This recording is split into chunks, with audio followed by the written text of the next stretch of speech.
Ladies and gentlemen, welcome back to Crime and Entertainment. Hollywood Wade here, and my guest needs no introduction. Welcome back to the show, Matthew Cox. How you doing, my friend? I'm doing excellent. All right, so I've been on your show quite a bit here as of late. We've got some very controversial episodes still up there Yeah. involving the mob genre.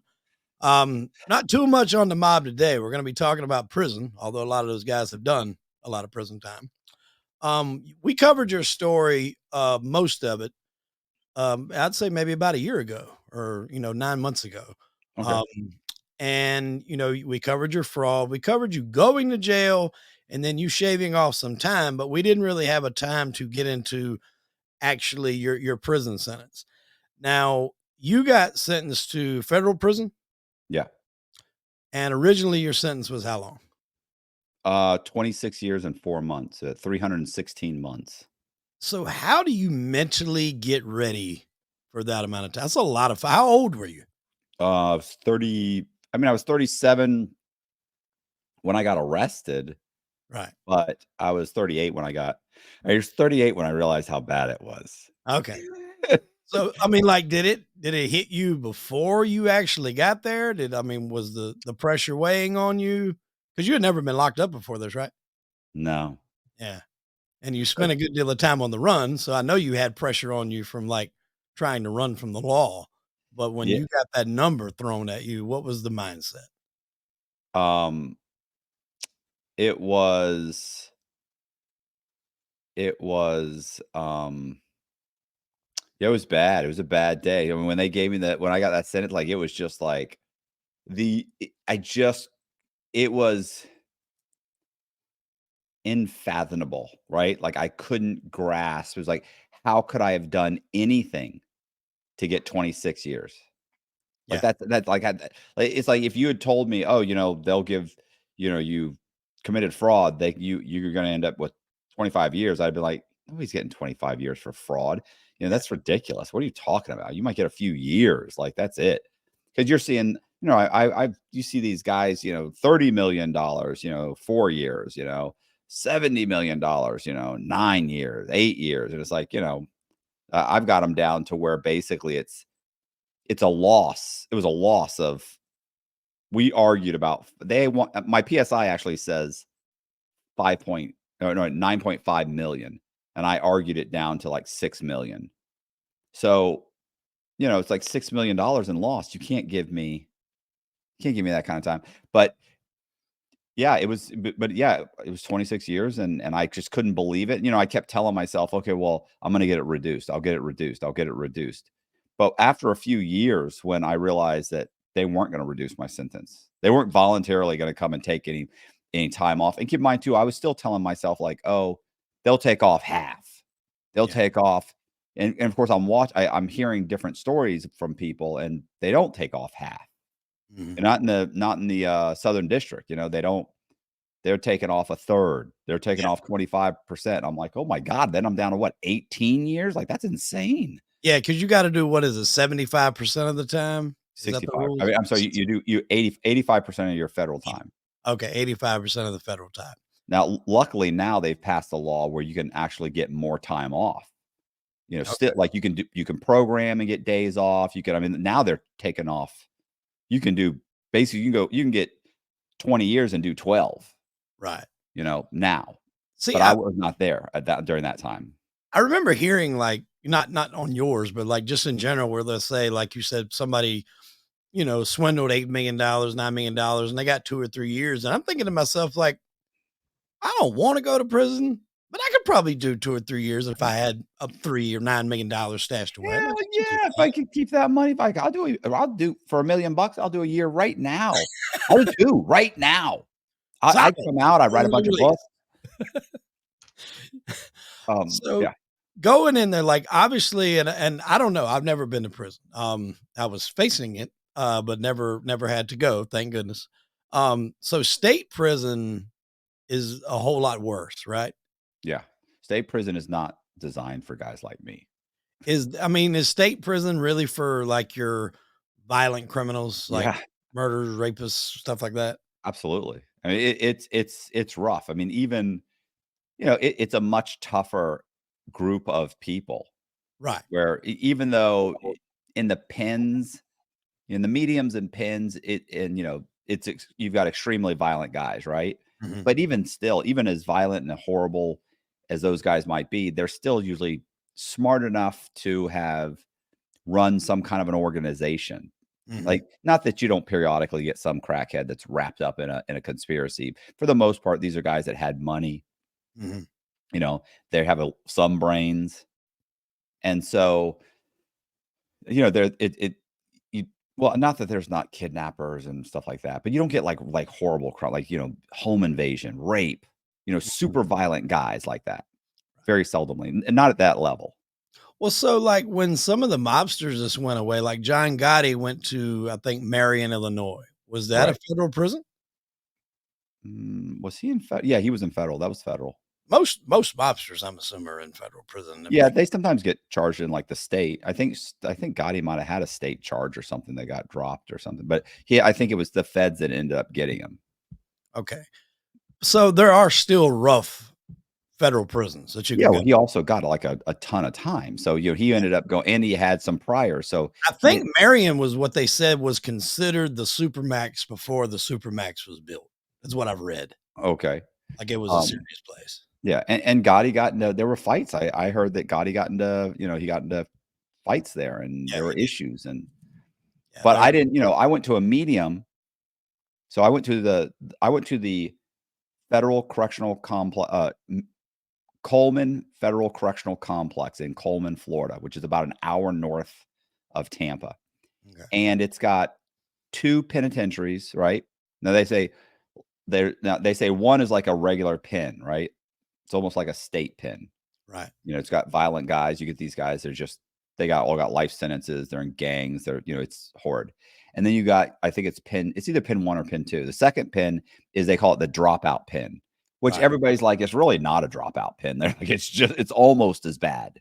Yeah. So, but it's for more guys, like guys that are in their 60s and 70s, or guys that have never given anybody any problems, but they have violence and they can't go to a medium. They keep getting caught with drugs or doing stupid stuff, but they're not violent. So they'll move them kind of in that pen. And then you have a medium, and then you have a low, and you have a camp. Okay. So when I was there, the camp was for women. Okay. It's now male. Okay. So during COVID, they let out so many people that they ended up letting out so many women. They shifted them all. Like, suddenly you didn't need several of the female camps, so they shifted and turned them into male camps. Okay. And but it's when I was in Coleman in the low, my wife was in the who my she wasn't my wife at the time. She was doing federal time for a methamphetamine conspiracy. She was actually in the camp. Really? Yeah, she actually mowed the yards like they were on the lawnmower, and so I don't know that I ever saw her, but so initially I went to a medium, I got to the medium, and it's funny, my counselor, the first thing she said was like, "Well," like, I had like 2 points coming in, like, you have different points. It's a point system. Like, you have What to does have that over, like, stand for? security level. Okay. Like, So for threat to possibly run or something, or? no, like, just in violence, Oh, okay. following, they have different scores, and my score was like a 2. And it was a 2 because I had a detainer on me, right? So I had some kind of a detainer that I had to get taken off. And so she was like, "As soon as you get that off, it'll drop to a 1 or a 0." And basically, to medium guys have like 25 points and up. Damn. I What have a does it go 2. to? I have a 2. Oh, I don't know. After it goes from 25 and up to be well, after, so probably up to like 30, 35, you get up in a pin. Oh, okay. I mean, I remember my cousin was locked up with me. He was, um, he used to say, "You'd have to stab 3 guys on 3 separate occasions to ever," he's like, "to even go to a pin." He's like, "I don't even know even then." He goes, "I think you'd still stay at a medium." And he was like, "I don't know that you could get your points from 0 or from where you're at now, because I sent away and got my detainer taken off, and I had 0 points." Right. So I went in. I remember my counselor was like, what are you even doing here?" And she was like, I mean, how did you even get here? And she's looking through my file and she goes, oh my God, 26 years. She said, oh yeah, wow. Oh, I'm so sorry you're here. And I was just like, it's not good. Like, why are you saying that? And she's like, oh yeah, Jesus, Cox. She goes, what did you do? She goes, is this fraud? Bank fraud? What did you do? And I'm just like, I mean, you know, I made fake identities and I borrowed money against houses. She goes, oh my God, did you go to trial? And I'm like, no, I pled guilty. She goes, you pled guilty to 26 years? What the fuck choice do I have? Like, she was like, oh God, I don't know. Something went wrong here. And I'm like, well, maybe we can fix that. She's like, yeah, that's not my department. So I end up, I get a celly. I already told you this, didn't I? The first day I was there, somebody got stabbed in the rec yard. I don't think so. Yeah, first day I got there, like as soon as you get to the first, you go to your housing unit, they give you a cell. I saw my celly was there. He happened to be an orderly, so he's super, nice and helpful. And he was like, "Hey man, you got your stuff? Okay, here you can take the top bunk. I got the bottom bunk. Here's the cleaning supply. You're a real cool guy, right? Real nice." He was a Texicano, right? So Mexican from Texas. Right. So and all of this has to be explained to me. Even though I'd been in the county jail, there's lots of things you still just don't know. Right. And so he was like, yeah, kind of look around, like I got stuff to do. And so I'm out there kind of just watching, staring up, looking at the TV. I didn't have headphones, so I can't even hear it. And all of a sudden they start screaming lockdown, lockdown, and people start running all around, and I'm looking, the cops yelling, and I don't know what to do. And I'm just thinking, like, I thought maybe they'll just close the doors, right? Like the front door, like we're all locked in here anyway. But guys are running the microwave and stuff. And then he comes running up to me and goes, hey, you got to get in the cell.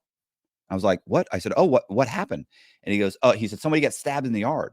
I go, someone just got killed in the yard? And he goes, nah, they just stabbed them up a little bit. I thought, stabbed them up a little bit? Who the fuck says that? Like, where am I? How can you even, like, to me, you get stabbed, you die. It's like when someone said, oh, that he got shot. I used to automatically think, well, if you got shot, then he died. But, you realize, no, listen, half the guys, probably more than half the guys in the medium have been shot. Wow. I had a celly. Well, I guess it just depends on if you're a good shot. I had a celly one time. He'd been shot 3 times on 3 separate occasions, twice by himself. He was a robber, and he would run and rob drug dealers. And he'd run there. He'd have a gun, and he'd go to grab the stuff. And the guy yanked back, and he'd pull the trigger and shoot himself. So he shot himself. He shot himself like twice in the arm. And once he got shot in the leg, because now, after a while, the drug dealers would see him coming, and they just start shooting at him. Oh, and he getting shot in the leg. But he wasn't a good robber. Anyway, so I end up going there. He tells me, yeah, somebody got shot, or somebody got stabbed. Okay, sorry. Good. No big deal. It's late, by the way. So I've been up since 1:30 in the morning. Yeah, I don't know. I just tried to go back to sleep. Well, I did go back to sleep for about an hour. About 6 o'clock, I didn't go to the gym. Went back to sleep for about an hour, maybe an hour and a half. Either way, I'm exhausted. So the point is that I was at the medium. Didn't, obviously, I don't fit in here. Yeah. There's like 16 to 1,800 guys there. There's like 30 guys, the 30 white guys, and the rest are black and Mexican. And out of the 30 guys that are there,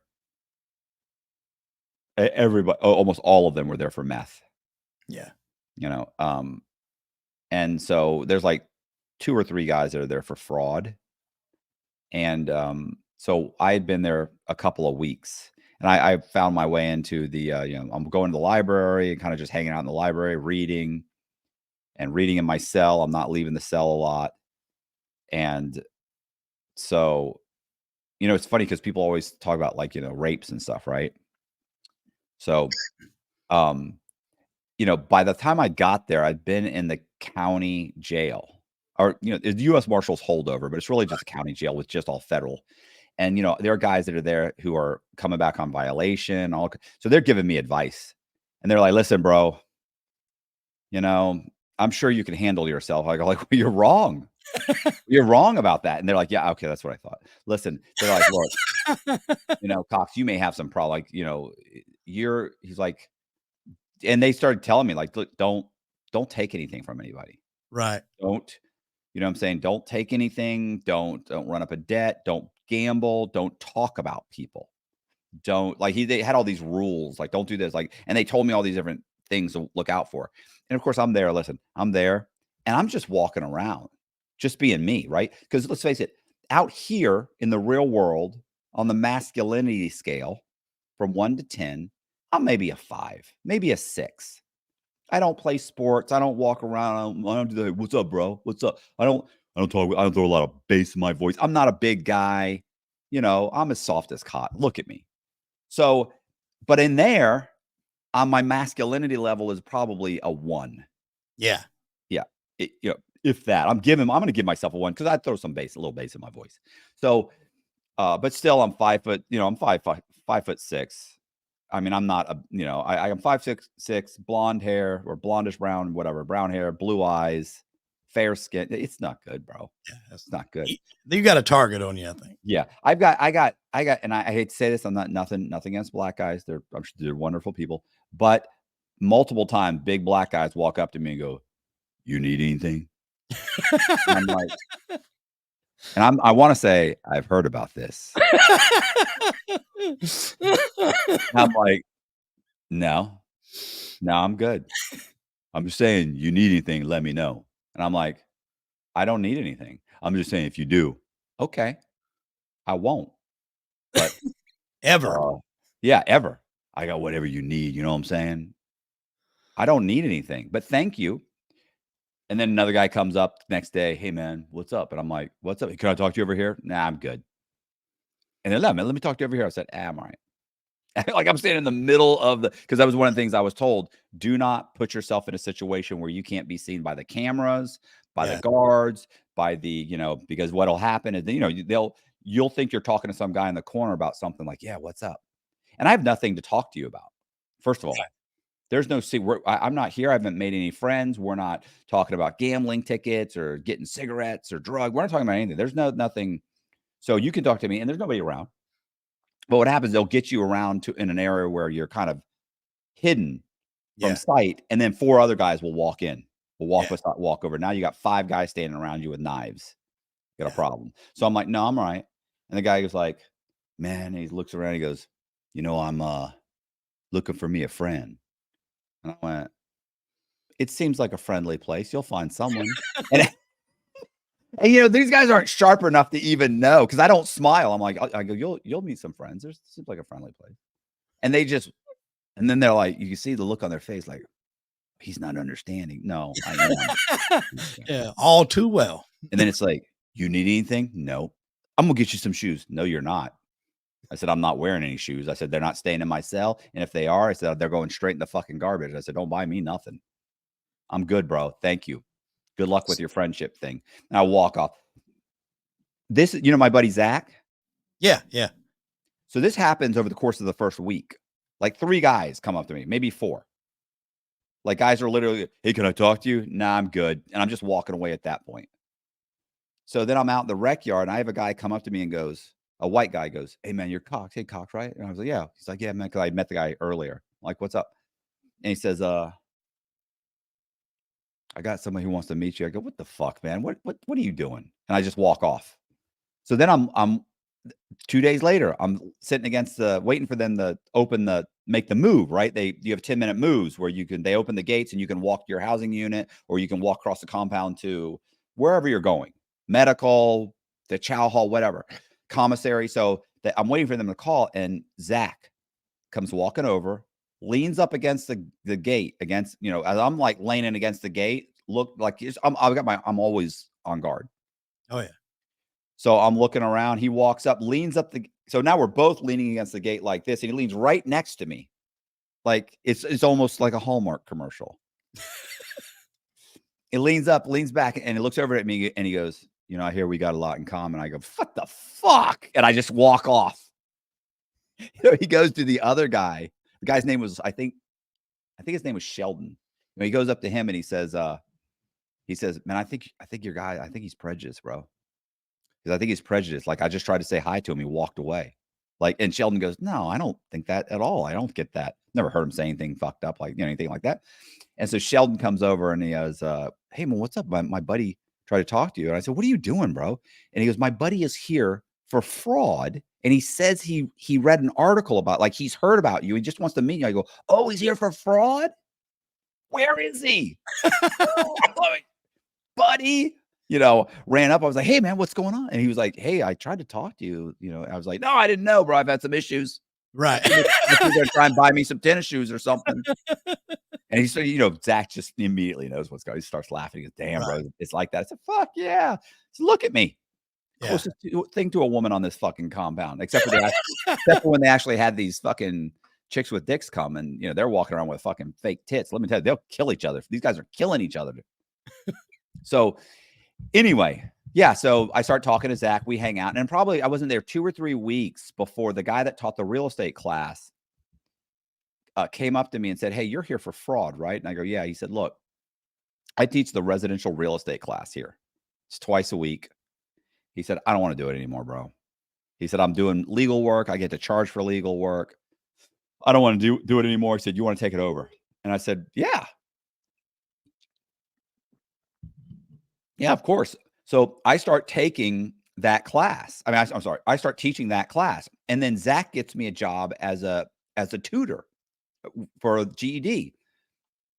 So I start doing that. And I did that for about 2.5, 3 years. And just before I started doing that, just before as I was doing that, I was contacted by American Greed. Mm-hmm. And they wanted to do an episode on me, and they wanted to interview me. Now, I'd already been interviewed by Dateline. And I had been interviewed prior to being sentenced, and the prosecution said if I would do the interview, they would consider it substantial assistance, and they would reduce my sentence. Well, the night before I got sentenced, they said, yeah, it's not enough. Like he did it, but we don't feel like he was contrite against him. We don't contrite, and we don't feel like it really is going to help, and so we're not going to do anything. So then American Greed contacts me. They contacted my lawyer. They contacted the U.S. attorney. She contacts the U.S. attorney. U.S. attorney says, I want him to do it. So I'm interviewed by American Greed. It comes out. And my lawyer contacts the U.S. attorney, and she says, you said if he did it, you'd reduce the sentence. And she's like, yeah, it's just not enough. She goes, what I was hoping for was that they would arrest some of these people that Cox cooperated against. But it's starting to look like they're not going to do that. And so I don't know what to tell you. So, of course, my lawyer tells me that, and I'm like, oh, my God. So you told me I'm doing 26 years? And she's crying on the phone and shit. And I was just like, oh, that's not good. So then my counselor calls me in and says, listen, you have to I'm moving you to the low. Now, I'd heard horror stories about the low because you don't have a cell. Like, I could go in and take a nap in the middle of the day if I wanted to in my cell. I could walk in, close the door, like whatever. And so I tried to kind of not go to the low. I tried to. So that's deeper. You don't have cells in the low? It's just open? No, it's just a big open bay you have cubes. Like, we call them cells, but they're cubes. They're like 5 foot. The walls are 5 foot tall. They're made of concrete block, but there's no actual door. Right. You don't have sinks and toilets in your cell. Everything's, it's a community. Yeah. So it sucks. So, anyway, I end up getting moved. And when I got moved, I was such a better class of criminals that I was like, yeah, I should have done this a long time ago. I should. And there was a lot more, it's funny because in prison, this makes complete sense, and you don't have to even worry about it sounding racial, but there's probably 40% white, and maybe 30% of Hispanic, Mexican, and then 30% black, right? So that there's at least at the very least it's a good mix. It's a close to a 1/3, like 1/3, even if I'm off a little bit. So And there was a lot of guys. There were guys there from NASA. There's lawyers. There's there's a DEA agents. There's cops. There's people that are locked up. Like there's all kinds of different kinds of there's kidnappers and mobsters. Like there was a bunch of mobsters. There are these old school mobsters. You were there with Joey. I think we talked about that in your episode. Right. Yeah. Yeah, but he wasn't like an old, and he came in like the last year I was there. But no, there was a bunch of guys from like Gotti's crew. Supposedly, one of the guys that shot, what was the guy that Gotti took over, Castellano or no? Castellano? Yeah.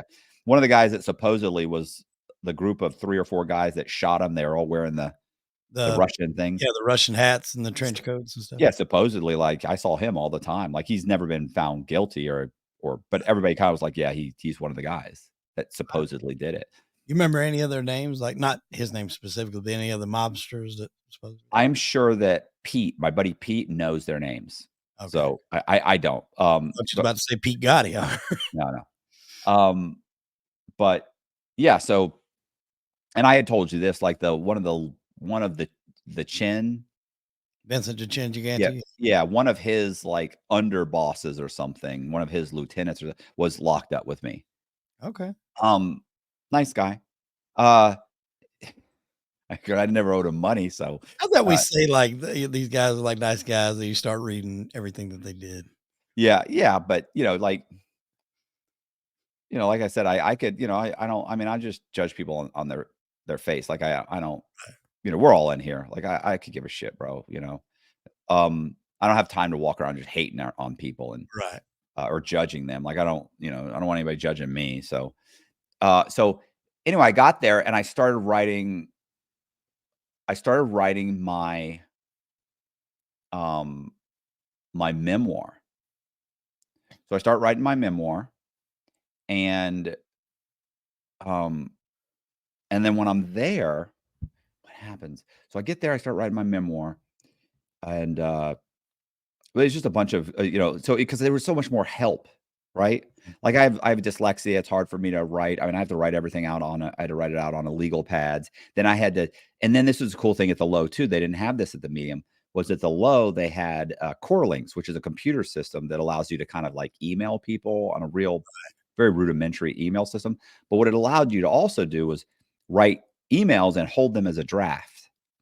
So I was able to write my manuscript in that form and print it, edit it, and then I could send it to somebody, have them put it together on the street. So I ended up getting a literary agent. He came to see me. He read, I finished my book. I was finishing it up, and that's when I met Ephraim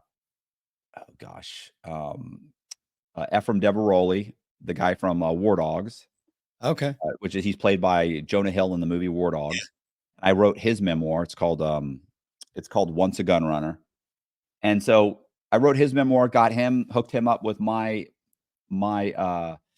literary agent. Then I ended up writing another guy's memoir named Doug Dodd. I ended up writing a bunch of reporters, and I got him into Rolling Stone magazine. So that was, kind of cool. And we optioned the life rights for him. So I start writing these guys' stories because I kind of figured out like I got time, and there's not a lot you can do in prison, right? You can't. How deep are you in right now? Like how long into the sentence? Years. So it was 3 years in the medium. So it was 1 year in the U.S. Marshals holdover waiting to be sentenced. Once I was sentenced, now 3 years at the medium. And then, and I didn't have any problems. Like once I got into a groove, a routine, I'm going during the day, I teach GED. At night, twice a week, I teach the real estate class. And honestly, I started teaching 2 classes. So I was going like Monday, Tuesday, Wednesday, and Thursday, I'm teaching, real estate. And then I'm making money from it because, if 35 guys get on the roster, only probably 15 or 20 want to be there. Mm-hmm. So you say, hey, if you guys don't want to be here, but they need a certificate for their counselor, they're trying to lower their points to go to a low or get transferred across the country to where their family is. So, they tell them, look, if you get me 6 certificates, by your next, they call it team, like once every 6 months, you're teamed. So, or once a year, by next year, if you give me 6 certificates, then I'll put you in for a transfer. So they come, they're like, man, I need a certificate, but I really don't care about real estate. When I get out, I'm just going to sell drugs again. I was like, so I'm like, that's cool. give me, 2 coffees and a creamer and 2 creamers, and so they give me that, and I fill all the tests, and then one day at the end of the quarter, I'd go to their unit and I'd say, "Hey, where's so and so?" And they tell me, and "Hey, man, here's your certificate." They go, "Cool." So, I'm doing that. Like, I got tons of coffee and creamer. Were you teaching it like a legit class, or was it like half real, half No, fraud? it was a good class. It was a good listen, I had guys that was the first time in my life where I had guys that were walking out of that class and they're stopping me. This is in the medium, by the way. They would stop me and, as they're walking out, they go, "Cox, bro, good class, man." And they put their hand out and like shake my hand. And it was like, okay. Because this is the first time these guys ever, and I've had guys tell me this. This is the first time I ever have felt like I can get out of prison and not go back to selling drugs. Because I would pump them up. I'd do the whole like, look, like you guys have a huge advantage. One, you're hustlers. Yeah. And that's really a huge part of real estate is hustle, being a hustler. Two, I said, you can go into these neighborhoods that a 40-year-old divorced white woman who's a real estate agent is not going to go into. You Yeah. can go in there, you'll knock on doors, everybody there. You can let everybody know that you can option their houses or you can buy their houses. You can get them. We do owner financing. You can buy an old house where you put down a little bit of money, get them to finance it, owner finance it, and then clean the house up. Or here you can go to a hard money lender. Like I taught really great classes. And some of these guys would sit in the class over and over. Listen, the first day of every class was packed, no seats, from guys that didn't get on the roster, but were getting transferred, but wanted to sit through the class. And they are like, "Man, I understand." You can get a real estate license if you're a felon? In some states, but they don't have to be a real estate license. You don't have to be a real estate agent to buy and sell houses, buy and fix up houses. Okay, I got you. And that's what I focused on, that buying them to rent them out, buying them to fix them up and flip them, buying So them. be a flipper, basically, not actually a real estate agent. Right. And I taught all these different techniques that they could do, where they could get the money, I taught a whole class on credit, how to fix up your credit so that you can turn around and you can leverage, 2 personal loans for $15,000, which you can get yourself qualified for in 1 year. So in 1 year, you can have access to 3 or 4, $45,000, $50,000. Right. So you can take that and you can put that money down on a house, get a hard money lender to give you the money to buy the house, and then pay for all of the renovations on the house and sell the house. Yeah. So I start doing the numbers and these guys are realizing like, I can do this. This is possible. So, And it's almost equivalent to maybe what they're making in drugs, probably at their level anyway. Yeah. No, probably. Yeah. Yeah, probably. Some of these guys I was constantly having guys come up to me and say, "Listen, man, if you had $100,000 waiting for you outside, what would you do?" And I'd say, "Here's what I do." And I'd tell them, boom, boom, boom, boom, and you should be good. So, anyway, the point is that I got transferred. And sure enough, listen, as soon as I got transferred, I started teaching the real estate class. So like as soon as I got there, the guy was like, "Hey man, I'm just gonna hand this over to you." And I was like, "Oh, okay, yeah." He's like, "Yeah, like I was a real estate agent, and I just don't what these guys want. These guys want somebody who knows about flipping houses and doing that. And I don't know anything about that." So started teaching that. Didn't get a job there because I started writing my memoir, wrote my memoir, met Deveroli, met Doug Dodd, met John Boziak, another guy. I wrote his story, optioned the rights to his story when I got out. Who else did I write? Pierre Rossini. I mean, there's like, and then I started writing synopses because I started realizing that you really don't have to write a whole book. You can just write a synopsis. So I started writing synopsis of these guys' stories. And of course, I'm having everybody I write a story for attach their life rights to my version of their story. And then it's because I knew when I got out, I can try and option these things. Mm-hmm. So I'm realizing they're valuable. So it's worth me dedicating 3 or 4 months to write your story if I can attach your life rights, and then I can option those life rights. So I'm doing that. And at some point, it dawns on me that they're just not going to reduce my sentence. So what happens is I end up getting contacted by a guy named Jim Montrum, who owns a national real estate school. And he says that he wants to write an ethics and fraud course for continuing education for mortgage brokers. because all mortgage brokers have to take like 9 hours of continuing education every year, and 3 hours of it is on ethics and fraud. So he comes to me and says, "Can you help me write this course based on you?" I said, "Okay." And he goes to my lawyer, and then he ends up driving up to Atlanta, and they meet with my prosecutor. My prosecutor says, "I will reduce your sentence if you do this," which she said many, many times because she's a liar and has never done it. But what choice? Everybody's like, "Oh, you should have said, I want that writing." Right. I did. She said, "No, you do it and you trust me, or go fuck yourself. Do your time." Okay. Well, I don't want to do that. Well, we know I don't want to do my time. So, I've made that obvious. I told everybody guys used to come up to me. They go, "Hey, Cox, how much time you got?" I'd be like, "I got 26 years." And they go, "Yeah." I go, "Yeah." But they go, "Man, fuck, you can do all that time." I said, "Nah." I said, "Somebody might slip up, tell me where there's a body. I could be out of here next week." "Oh, it's like that?" I said, "It's exactly like that." Like I joke, they'd be like, "Damn, bro, damn." They'd walk away and laugh. And that Cox, he's funny. They had no idea. So, um, so I end up, what happened? So, I write the ethics. Excuse me, I'm so sorry. I write the ethics and fraud course. I write the ethics and fraud course with Jim Montrum. He starts teaching it, and we send a whole letter, and we write letters, and we put in a motion, the whole thing, and to the prosecutor, and she says it's just not enough. And by this point, by the way, the FBI is coming to see me. They've been coming to see me periodically, like they're building a case. Finally, the FBI agent that I was working with came to see me, and she said, they're not going to prosecute. I put in a request to have like 8 people indicted, and she said they're not going to do it. Like, we're investigating banks that have fraud, and we're investigating.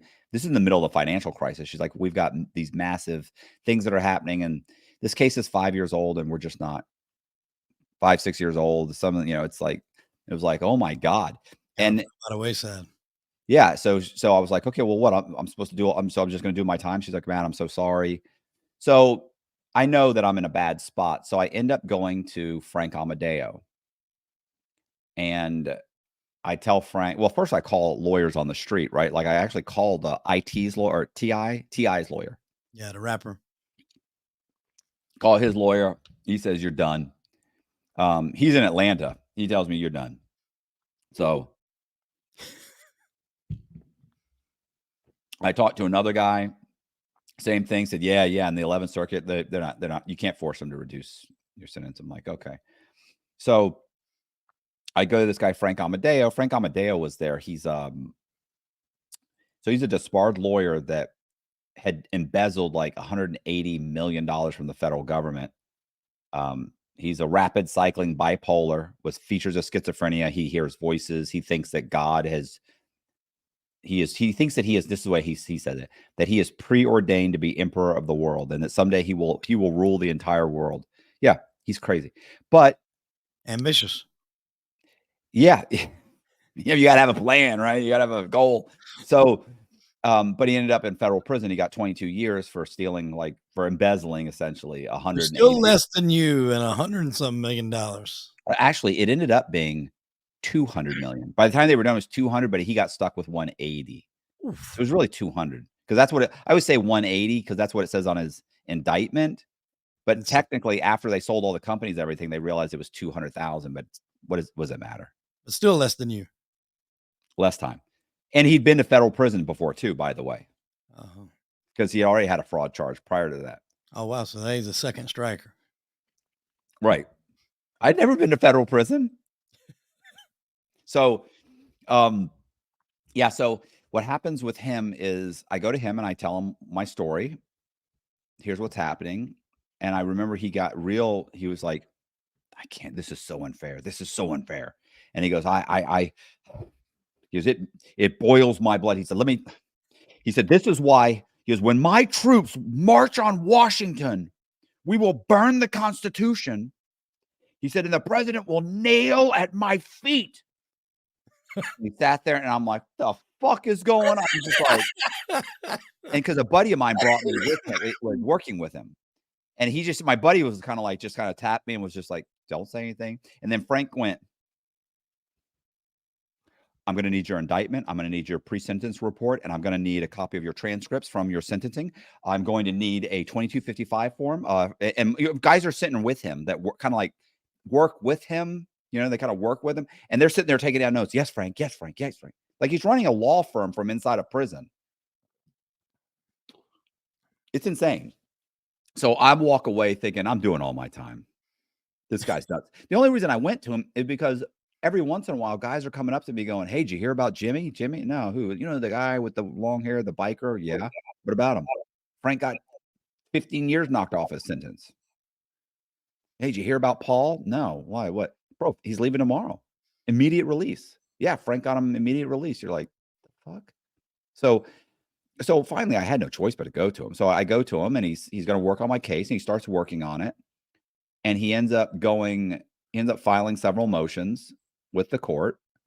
And eventually we go back and forth. Of course, we're arguing over something because you only have 1 year to dispute your sentence, essentially. And it had been years. And so you become time barred.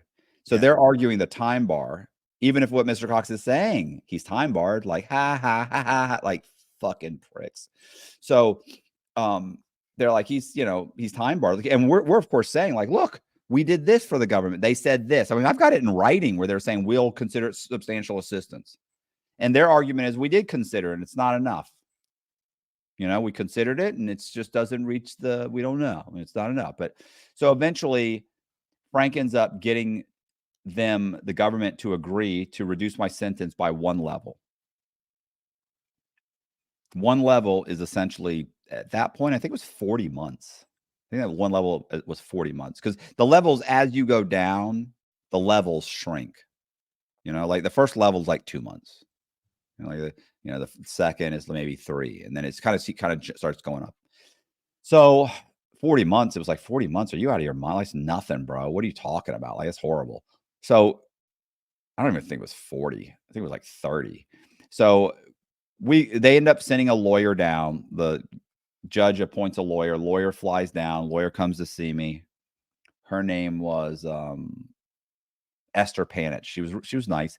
And so I'm sitting there. She's like, "Look, I've read your stuff. You did a great job fighting this, but I don't think you're going to get more than 1 level."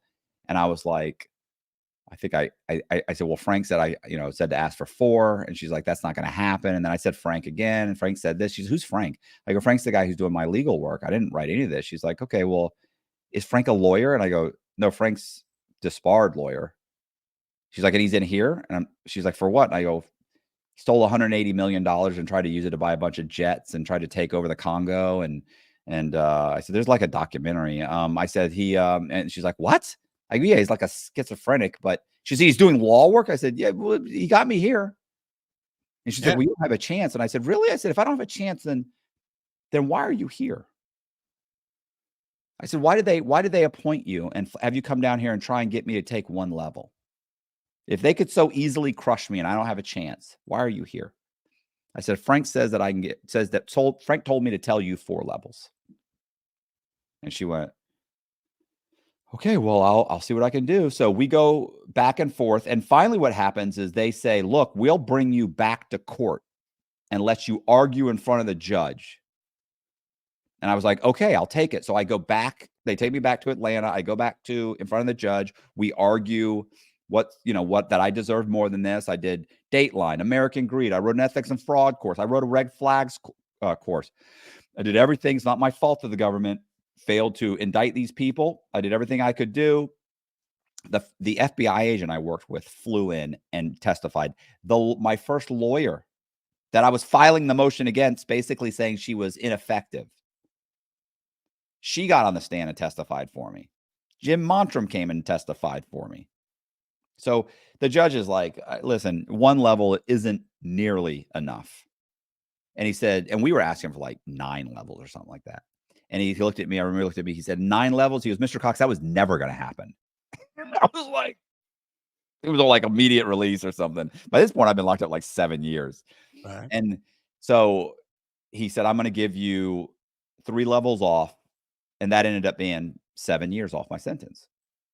So it was like, wow, that's not great. but it's not. But it was like at first I was like, oh my God, that's horrible. I got 19 and a half years. Like, oh my God, I'll know what's gonna happen. But honestly, by the time I got back, by the time they drove me back to the Atlanta holdover, which was in the Atlanta pen, I was okay with that. I was like, you just did 7 years. You can do 7 more years. You Yeah. didn't think you could do 7.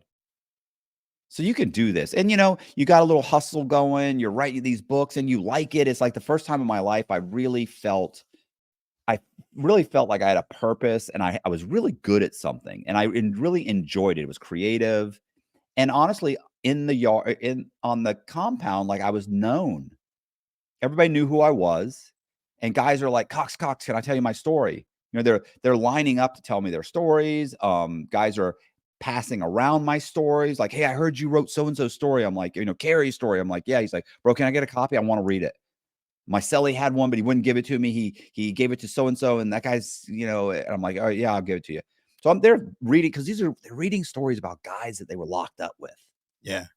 And I'm in there interviewing their family members.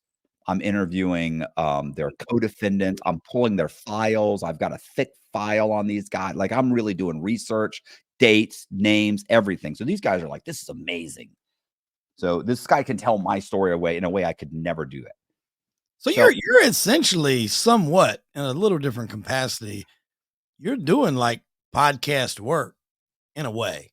I mean, I know Right. you're trying to get them out, but Yeah. Well, I didn't know that. right. Like I didn't know that's what I'm doing, because I didn't know what a podcast was. Well, what ends up happening from there is I come back from sentencing.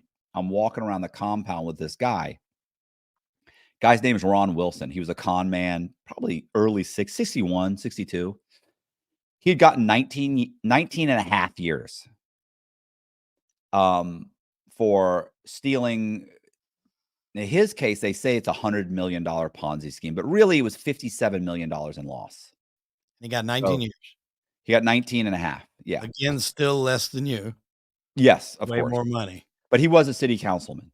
So, He's from South Carolina, I've heard you say? uh-huh. Where at? You know what part? I mean, I can tell you right now. Because he was Sure. Hold Gotta on. be Columbia or Charleston, I would I think hold on. Ron Wilson Ponzi scheme. So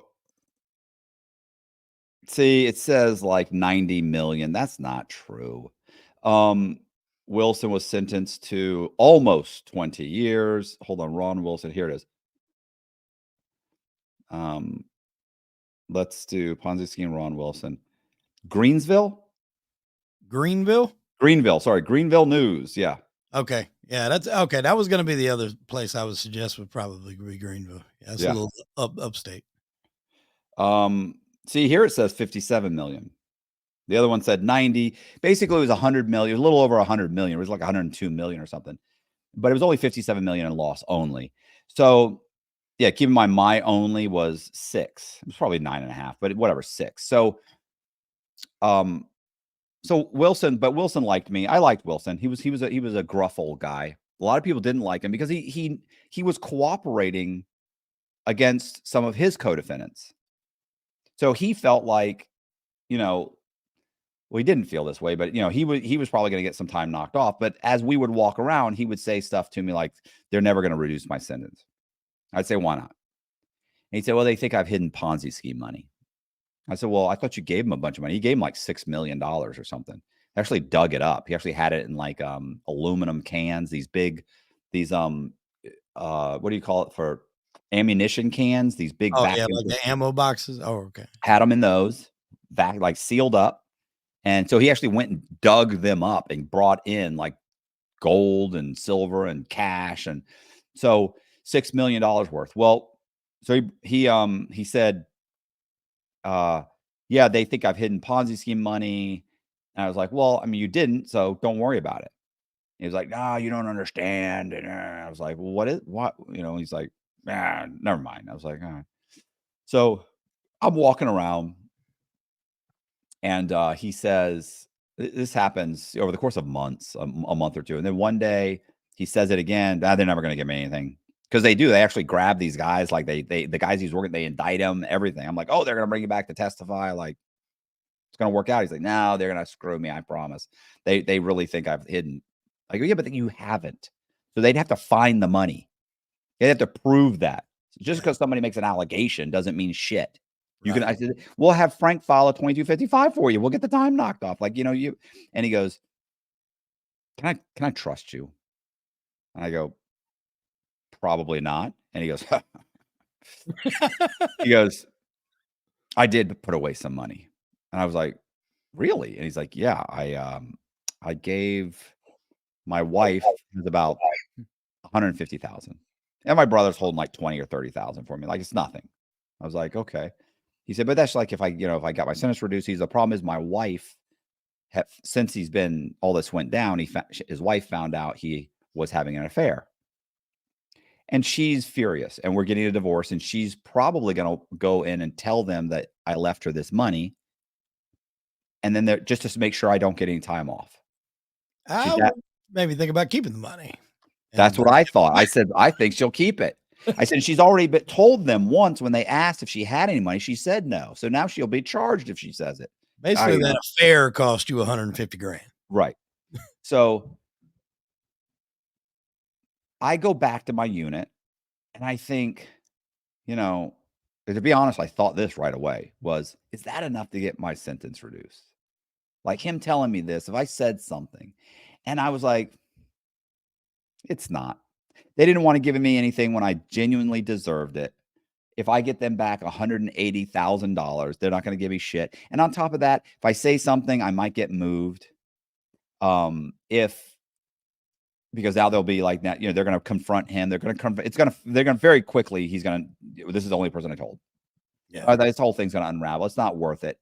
And then I was like, my mom comes to see me every 2 weeks. They're going to transfer me. They're going to, I fuck this. I'm not going to say anything, whatever. It's not worth it. And they're not going to give me anything anyway, because nobody's going to give up this money.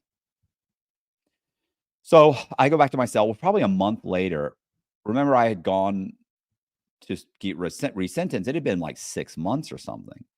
And my lawyer was supposed to send me my transcripts because I wanted to kind of include it in my book, right? Like a few things the judge had said that were particularly harsh. No, they're actually pretty good. So, but I wanted to throw in there stuff that the FBI agent said and that sort of thing. So anyway, I call her up. I said, hey, I've never got my transcripts. You said you were going to do it. She's, oh God, man, I totally forgot about it. I'm so sorry. And then she was like, okay, I'll get them to you. She goes, what's going on? And I went, what do you mean? She's, I don't know, anything going on in there? And I went, like what? You know what I'm saying? Because she never wanted to talk to me before. When she was being paid to talk to me, she didn't want to talk to me. So it was like, and she goes, I don't know. So anything happened? And I went, I said, you know what? Listen to this. And I told her, there's a guy named Ron Wilson. She goes, hold on a second. And she started, you could hear her. Like she trying to get a job or a raise or something. Huh? She must have been trying to get like a bump in a job or something. I don't know what it was, but she looked him up and she goes, oh, wow, this is a Ponzi scheme guy. This guy lost a lot of money. This is a bad guy. And I was like, okay, well, I don't know about that. He seems all right. I said, but this is what he told me. And she goes, okay. And I said, so I don't think they're going to do anything for me for that. I said, and they're not going to indict these people. They'll just, even if they get the money, they're like, it's not going to go anywhere. But I said, but that's what's going on. She goes, well, let me look into it. I go, okay. So a week later, a CO comes up to me and he goes, Cox. And I go, yeah. He goes, at the next move, go to SIS. That's like the lieutenant or something. So I go, okay. So I go to SIS and I walk in. This guy named Bulldog goes, come here, sit down. I sit down. I'm like, yeah, what's up? Bulldog. It wasn't a big deal. Well, they called him Bulldog. I don't know what his real name is. I used to go to SIS all the time, by the way, which isn't good because that's where like snitches go if they're telling on people, right? So, but I used to go all the time because I was ordering guys Freedom of Information Act to write their stories and they would intercept it in the mail. They'd call me in there and go, Cox, why are you ordering stuff on Dennis Caroni? Like I got a police report here and I'd be like, oh, I'm writing his story. And they go, okay, what's the story? It's another thing for Rolling Stone. I'd be like, yeah, something like that. They go, what's the story? And I tell them, boom, boom, boom. They go, oh yeah, here. He knows you got that, right? And I go, yeah. Oh, you're good. Which they're not supposed to do. But they all knew what I was doing. Like my books are floating around, my synopses are floating around. I've been in magazines. It's not like you're just starting this out of the blue, isn't it? Yeah. Right. It's like that's a likely story. No, you read the article. So, anyway, next thing I know, I'm on the phone with this guy, a Secret Service agent. His last name was Griffin. And I'm like, oh, hey, he's like, yeah, I understand you know where Ron Wilson hid Ponzi scheme money. I said, I do, but I need something in writing to say that you're going to give me something like that. So he says, okay, put me on your core link system, the email system. So, okay. So I go back to the unit, put him on there. We start emailing. He actually gets a letter from the U.S. attorney in South Carolina that says, if there's any indictments or if I recover a substantial amount of money, they will they will consider it substantial assistance and reduce my sentence. So, but keep in mind, he doesn't get to make that determination. That's determined by my U.S. attorney. Who was South Carolina's attorney? You remember? Was it Trey Gotti? I don't know who the South Carolina one. This is, keep in mind, this is all U.S. This is all federal. So I don't know who that guy was, but usually they respect. They say, hey, this guy helped us out in case you need to reduce this. And they're like, yeah, that's cool. So they end up going and they interview. First, they asked me a whole bunch of questions to ask Wilson. So I'm walking around kind of trying to pry information out of them. They're asking ridiculous questions. I'm like, bro, I don't even know who that is. How am I going to fucking ask that? Like, they're like, I'm trying to work it in a conversation. It's like, fuck. So I'm trying to work shit in, and he's spilling his guts, but I don't know that I've given them anything other than what I originally gave them. And what happens is one day I get this email that says, Wilson's about to get some bad news. I'm like, okay. And like they're texting me twice a day for the next 4 or 5 days. Has he said anything? Has he said anything? They're like little kids. I'm like, no, he's never said nothing. And one day he yells I'm walking across the compound. He goes, Cox. And I'm like, yeah, what's up? Like, I'm a little nervous, bro. Not that he's going to hurt me, but it wouldn't be great if he walked around saying that motherfucker just was cooperating for the last 6 months. Right. He's buried me. So, really, I just don't want to be shipped. So he calls me up. I'm like, yeah, what's up? And he's like, you're not going to believe this. They called my brother in and my wife in. I'm like, called them for what? And he's like, to interview them. They called them in. They said they went to interview him. And they called my wife, and my wife, she said, absolutely not. I don't have any money. And I was like, oh, okay, cool. Good. She goes, then they called my brother in. My brother walks in with $150,000 in cash. I said, 150,000. He's like, yeah, that's what he was holding for me. So he gave me, he put that down. And then my wife came in the next morning and said, I've got 280,000. Like, it was ridiculous. It was basically like almost it was like $350,000. And because it came to just shy of $500,000. Wow. And I went, $500,000. I said, you said it was like $100,000 or something. And he was like, I know, I didn't think I could trust you. And I was like, Ron, thought we were friends. So I wish Joey Marlino was watching this. Oh, he's fucking tearing shit off the walls right now. Oh my God. Hopefully maybe listen, maybe a little snuff. Little snuff. Maybe a little snuff. He got upset because I said I said the little fat kid or something, but he's chubby. I mean, I'm not trying to be mean-spirited. I'm not a mean person. He took offense to that remark. You got offensive. Like, well, I mean, that's like if you said I was short. I'm short. I can't be offended because people they what they used to call my cell in the low, the Shire. The Shire. And at one point I had a cellie that was probably 5'4". They got me 5'6". He's 5'4". We live in the Shire. I never got offended. I thought it was kind of clever. They're very clever. Well, I don't think Joe may have that same sense of humor. He's never done time. He's very angry. So, well, I'm talking about the sidekick, not Merlino. No. His name actually is, or is it Joe? His name's Joe too, right? Joe Perry. I don't know. His name is Joe. Joey is Joey. I think. Right. Yeah. Yeah, no, he doesn't seem that, means one thing that cracks me up is when they're like, they're just using our name for to get views. Well, apparently you don't know how YouTube works. Yeah. Nobody's doing this to not get views. Yeah. So anyway, back to the snitching. So just in case little snuffs watching. So what happens is, so yeah, Wilson's like, yeah, they're gonna indict him. They're this. Or my lawyer talked to me, and I called him, and I was like, oh gosh, I said, man, that's fucked up. Yeah, they're gonna re-indict me. And I said that. What were they gonna re-indict you for? They're just gonna get them. You already got 19 and a half years. Listen, I genuinely didn't think they were gonna indict anybody. It was just money. I didn't think it was a lot of money. If I'd known that was $500,000, I wouldn't have waited 2 months. Yeah. I'd have been like $500,000. I'd been running. I'd have run across right then. I'd have done the windmill. I'd have been like a little kid running across the compound to get to the phone. So, get out of my way, Joey.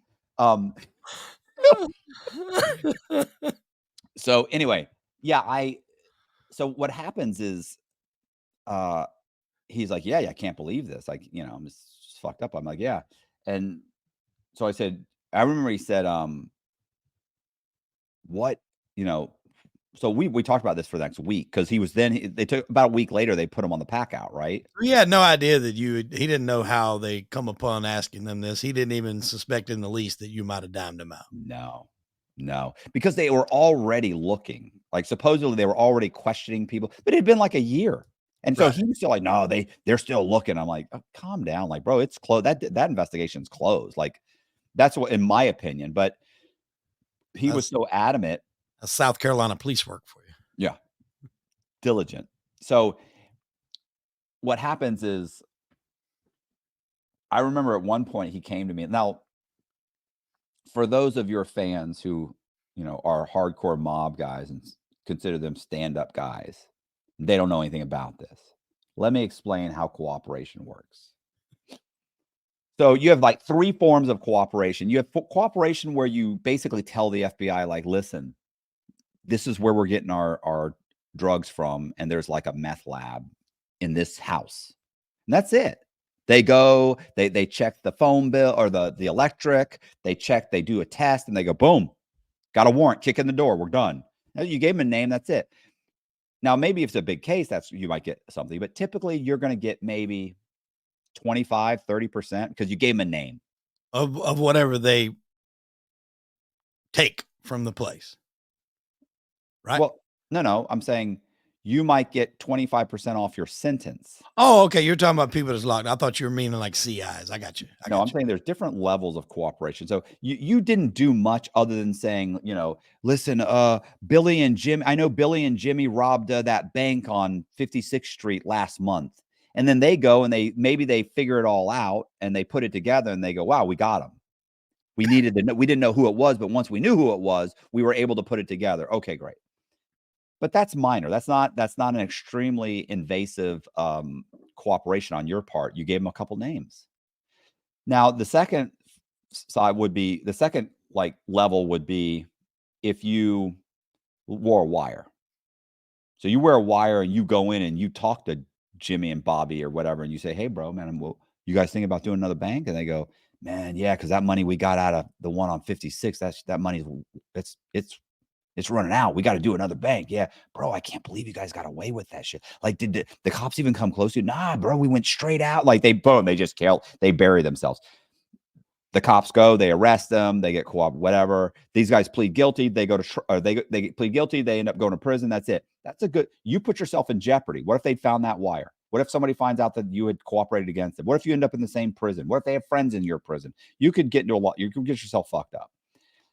So that's the second level. The third, the best possible cooperation is you have to go to trial. You have to testify. You have to point that guy out and say, that's the guy sitting in the chair that robbed the bank. He said this. You're fully all in, and there's no way you can really hide that. Like, you've got some problems. That's 100. You're probably going to get 50, 60% knocked off your sentence if you had to cooperate in open court. That's your Sammy the Bull, Henry Hill type. That's why they got such beautiful deals. They're giving them massive cases, and they're pointing at these guys. Everybody knows you're snitched. That's it. So when Wilson looked at me and he said, I'm on the pack out. They're packing my stuff out. I'm going to have to go back to South Carolina. What do you think I should do? I said, you need to go to trial. You need to take these guys to trial, because I thought they're going to have to call me too as a witness. I'm going to have to get on the stand. I'm walking out of here. Yeah. Like, I'm like, if that happens, I leave. At this point, it's been 8 or 9 years. It's probably a little over 8 years at this point, because that dragged out, right? Yeah. Started talking to him months after I got back. Then I worked with them for the next 6 to 8 months. Then it took another month or so for them to indict them. Then it took a few weeks for him. I mean, this is over a year and change. Right. By the time he gets, so I'm thinking by the time by the time this goes to trial, if I have to cooperate and testify, Don't do it. bro, I'm walking out. Like, they're going to have to bring me right over to Atlanta and say, just cut this dude loose, bro. So anyway, Wilson's like, yeah, I'm thinking about it. I don't know what to do. And he gets on the bus and he leaves. So whatever, 6 months later, 3 to 6 months later, he everybody pleads guilty. They all plead guilty. Wilson gets 6 months added onto his sentence. So he went from 19 and a half years to 20. His wife they both get probation. They get a year, one gets like 6 months probation. No, I think they both got like a year probation, and like one of them had to do like 50 or 100 community service hours, like maybe the wife. Like, it was nothing. And I was like, oh, I was disappointed, bro, because I thought they're not going to give me shit. Yeah. It is $500,000. Like, here's the thing, of Ponzi scheme money. So if he stole that money from your mom's now going to get some money back. You know what I'm saying? So that's good. Well, so we wait and we wait, and then I write a letter to the U.S. attorney, and I don't get a response, and I wait, and about 6 months goes by. Then it's close to a year, and then Frank files a 2255, another one, and the U.S. attorney comes back and says, Mr. Cox wasn't cooperating. We don't know about any cooperation. Now, because it was South Carolina, and I was prosecuted in Atlanta, so Atlanta's saying, we don't know about this. And so then we go back and we tell them, look, this is what's happened. They're like, he's time barred. We go back and we say, no, this is what happened. And then they come back again and they're like, we're looking into it, but we still haven't been able to find out if this is even true. I guess bullshit. It's a phone call, bro. Yeah. Like, hey, did this guy get found guilty or whatever? I mean, it's I list the FBI agents, the U.S. attorney, the whole thing. Like, you got to call the U.S. attorney. You can call him, be on the phone with them in 30 minutes. Yeah. He's busy. So I end up, we went back and forth. And eventually we ended up having to mail this thing, the letter that I got from the U.S. attorney. And they didn't think I had that. Like, the FBI, the Secret Service agent shouldn't have kind of passed that along to me. Right. And they obviously didn't think I was ever going to be able to provide anything. So I do. And the judge says, that's it. Listen, the judge ends up, basically, it's convoluted, but basically he says, I don't have jurisdiction to hear this case. It's the appellate court does. And typically you have to do two things. You have to pay $500 and you have to get what's called a certificate of appealability. He says, I'm waiving the certificate of appealability and I'm waiving the $500, and I'm putting him on the fast track so the appellate court can hear it. And that's essentially, in legal terms, any lawyer is going to tell you, that's basically the judge telling the prosecutor, look at this guy has a case. Yeah. I can't hear it because I don't have jurisdiction, but this is a case. It was strong. So they immediately filed for a Rule 35 for me to give me one level, which at that point isn't even 40 level. It's now down to like 30. It's like 30 months off. So we immediately file a motion saying, do not vote on that. Do not make a decision on that. We want to freeze everything. The judge gives us an attorney. The attorney gives me an attorney. The attorney flies down. The attorney says, okay, what's going on? I say, listen, this is what's happening. She says, I've read your legal work. I said, well, look, I want 4 levels. Frank said 4 levels. Frank said to tell you 4 levels. She says, who's Frank?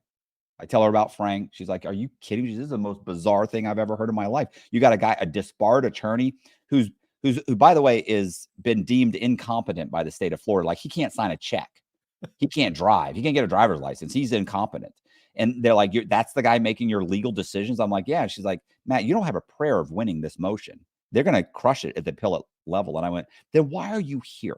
Yeah. Like, if they could crush me so easy, why did they pay you $12,000 to fly down here and fight my case for me? And I'm like, by the way, that's what the last one said. Yeah. And she said, I should just take 40 months. I ended up getting 40 months, 3.5 years. I ended up getting 7. Damn.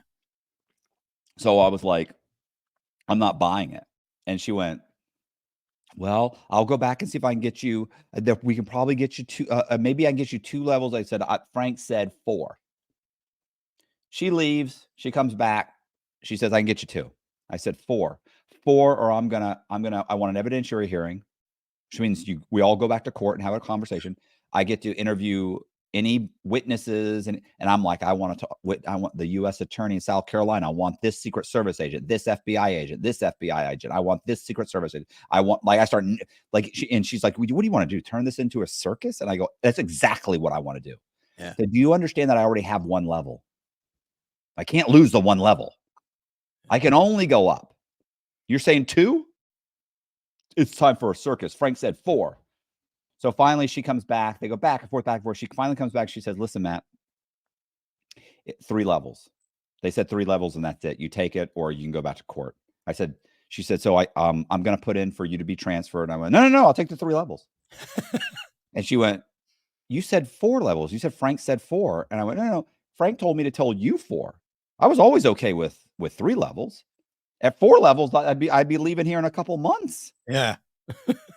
I was like, I don't have enough time. I'm working on some stories.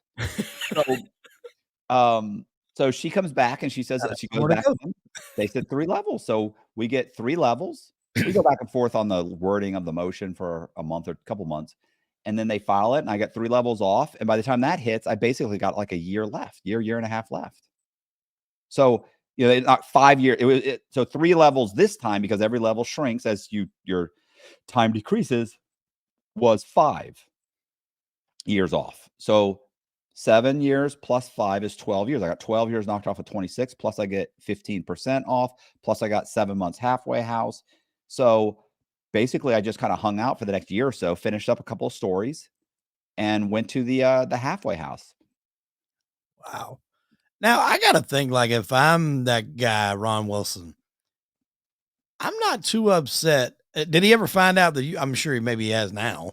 Oh my God. That's a whole nother story, bro. But at the time, like, I wouldn't be too upset. I may be upset that you told on me. You can't be snitching on people and then get upset if somebody snitches on you. But my point is, like, if I had to do 6 more months and it saved you 7 years, I'm okay with that. This is better than that. He's out. He did less than half of his time. He did like 6 years, 5, 6 years. That's all he did. He got out on COVID. Have you talked to him? No, because I'm still on probation, but trust me, in 6 months, he's getting a phone call. I know where he is. I know where he's at. He's at home. He's back there. He lives with his daughter. I know where he's at. South Carolina? Of course. Okay. And listen, here's the thing. Wilson initially was furious. Now he gets his discovery when he gets there and finds out there's all these emails going between me and the Secret Service. He's pissed. So he mails a letter back to his old cellie, who then goes around telling everybody Cox got him, Cox got Wilson indicted. That's all because of Cox. It's all, So I go up to him. I've had people asking me about him. I'm like, I don't know what you're talking about, bro. I said, I don't know what happened. What are you talking about? And nobody wanted to say to me, this guy's got a letter. They're like, so you didn't have nothing to do with that? I'm like, why would you even say that? And they're like, nah, no, nothing. And they'd walk off. Even if I said, yeah, go fuck yourself, they'd be like, oh man, I don't give a fuck. They'd walk away. Like, I've been there so long. I got my hands in so much stuff. Like, nobody's fucking with me. Yeah. So I finally have a guy come to me and tell me this is what's happening. I go, oh, they used to call this guy a wrestler's name. It was Ric Flair. They used to call him Ric Flair. And so I walk up to him and I said, hey, Rick, what's up? He goes, and he's like, immediately, Hey, Cox, what's up? And he's an older guy, but he's like maybe 5 or 6 years older than me, but full head of like white hair. Um, and everybody said he looked like Ric Flair, but he wasn't a big guy. He's about a little taller than me. Everybody's a little taller than me. So I walk up to him. I said, "Hey, man, how's it going?" And he goes, "Pretty good, pretty good." I said, "Yeah." I said, so listen. I said, Didn't your wife live around here?" And he's like, "Yeah, yeah, she lives in Ocala. She bought a house in Ocala." I was like, "Oh, okay." I said, "So," and she comes to see you, and he's like, "Yeah, yeah." I said, "So listen, I said, I don't know if you know this." I said, "But I actually am a cooperating witness." I said, "I cooperate with the FBI and Secret Service. They come to see me here all the time."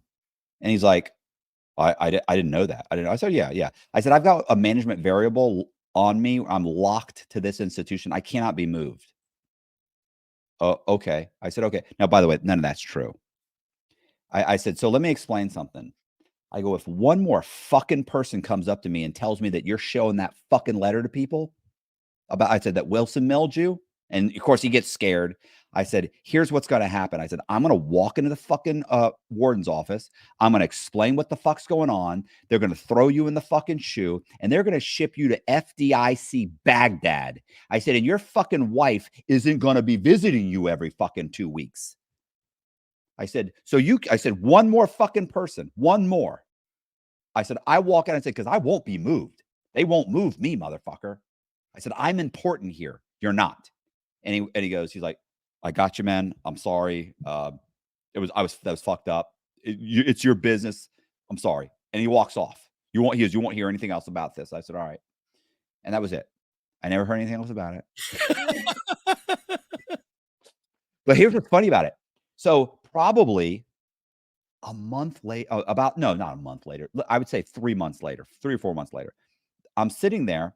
And so when you arrive at Coleman, they put you in what they call bus clothes, right? They're like khaki pants and like a shitty brown shirt that they're all stained and fucked up. So there's a guy. So they usually let you into the unit just before counts at 5, right?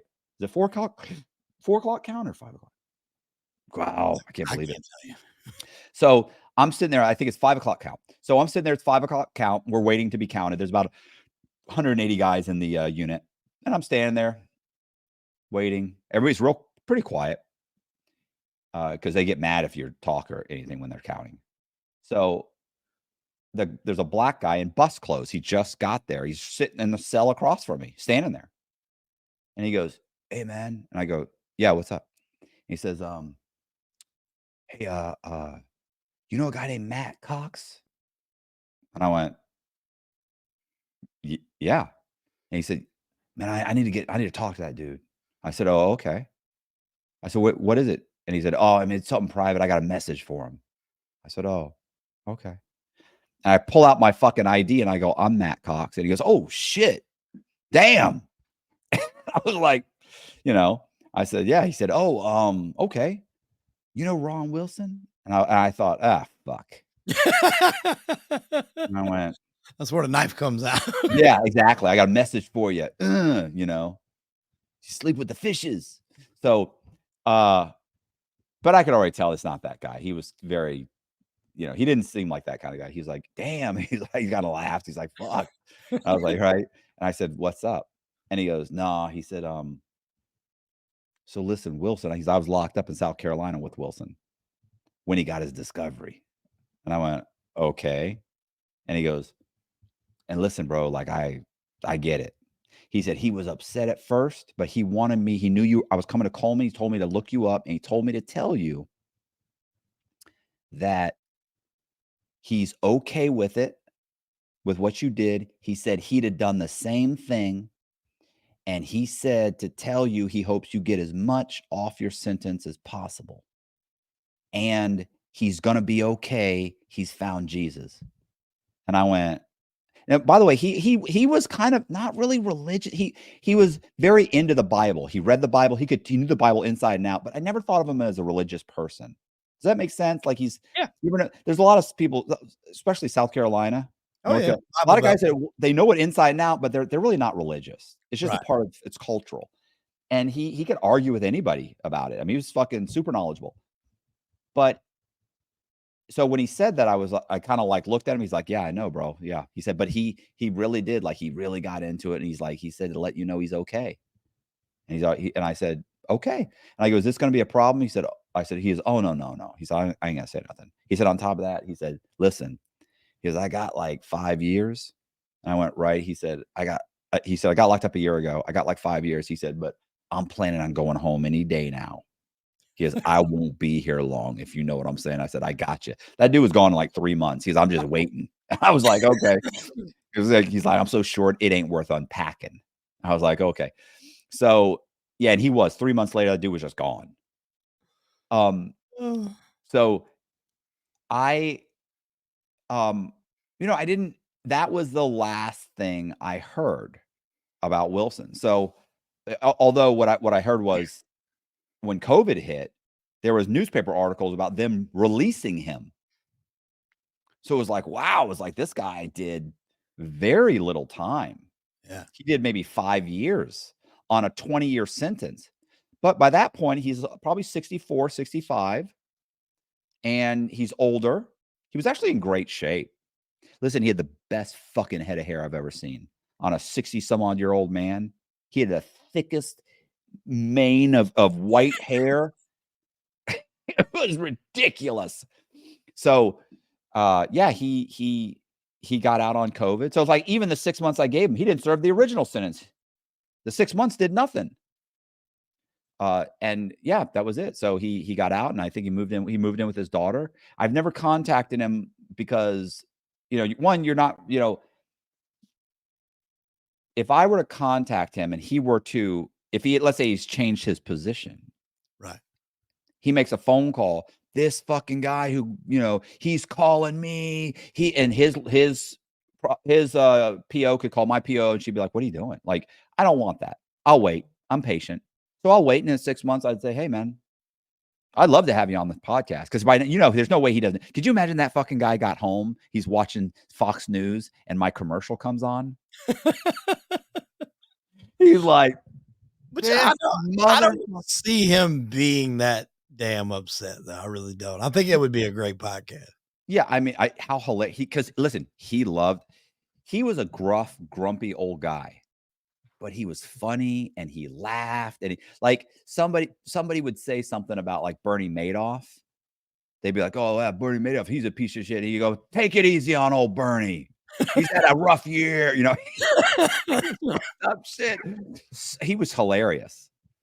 So yeah, I mean, I'd love to call him and just say, "Hey, bro, I'd love to get you on the podcast." Like, I mean, and I'm sure he'd be like, "Are you out of your fucking mind?" But I think I can talk to him a little bit, and I think, I honestly think he would probably just immediately talk to me and laugh and be like, "Are you serious? Yeah, I'll do it. Fuck it." I believe he would too. Yeah. And I've heard you, like, obviously, you've been on a lot of different shows, and I've heard when people bring up certain situations, like you've gotten emotional here or there. But one time, and I forgot whose show it was on. It may have been one you did on yourself, or I don't know if you were a guest, but you were talking about the ride, like leaving prison, like the Yeah. emotion you felt. I don't remember whose show that was, but I mean, I've said it on a few shows, and and what's fucked up is I'm feeling good right now, you bastard. And like I'm already can feel some heat in my chest just thinking about it. So yeah, so it's funny that when my brother came to pick me up. So my brother and my mom and my sister-in-law came, right? And they have to come because my mom's in a wheelchair. So they have to bring her. She wanted to be there. Like, she came to visit me every 2 weeks for like 12, 13 years, right? So, and I remember when hi baby.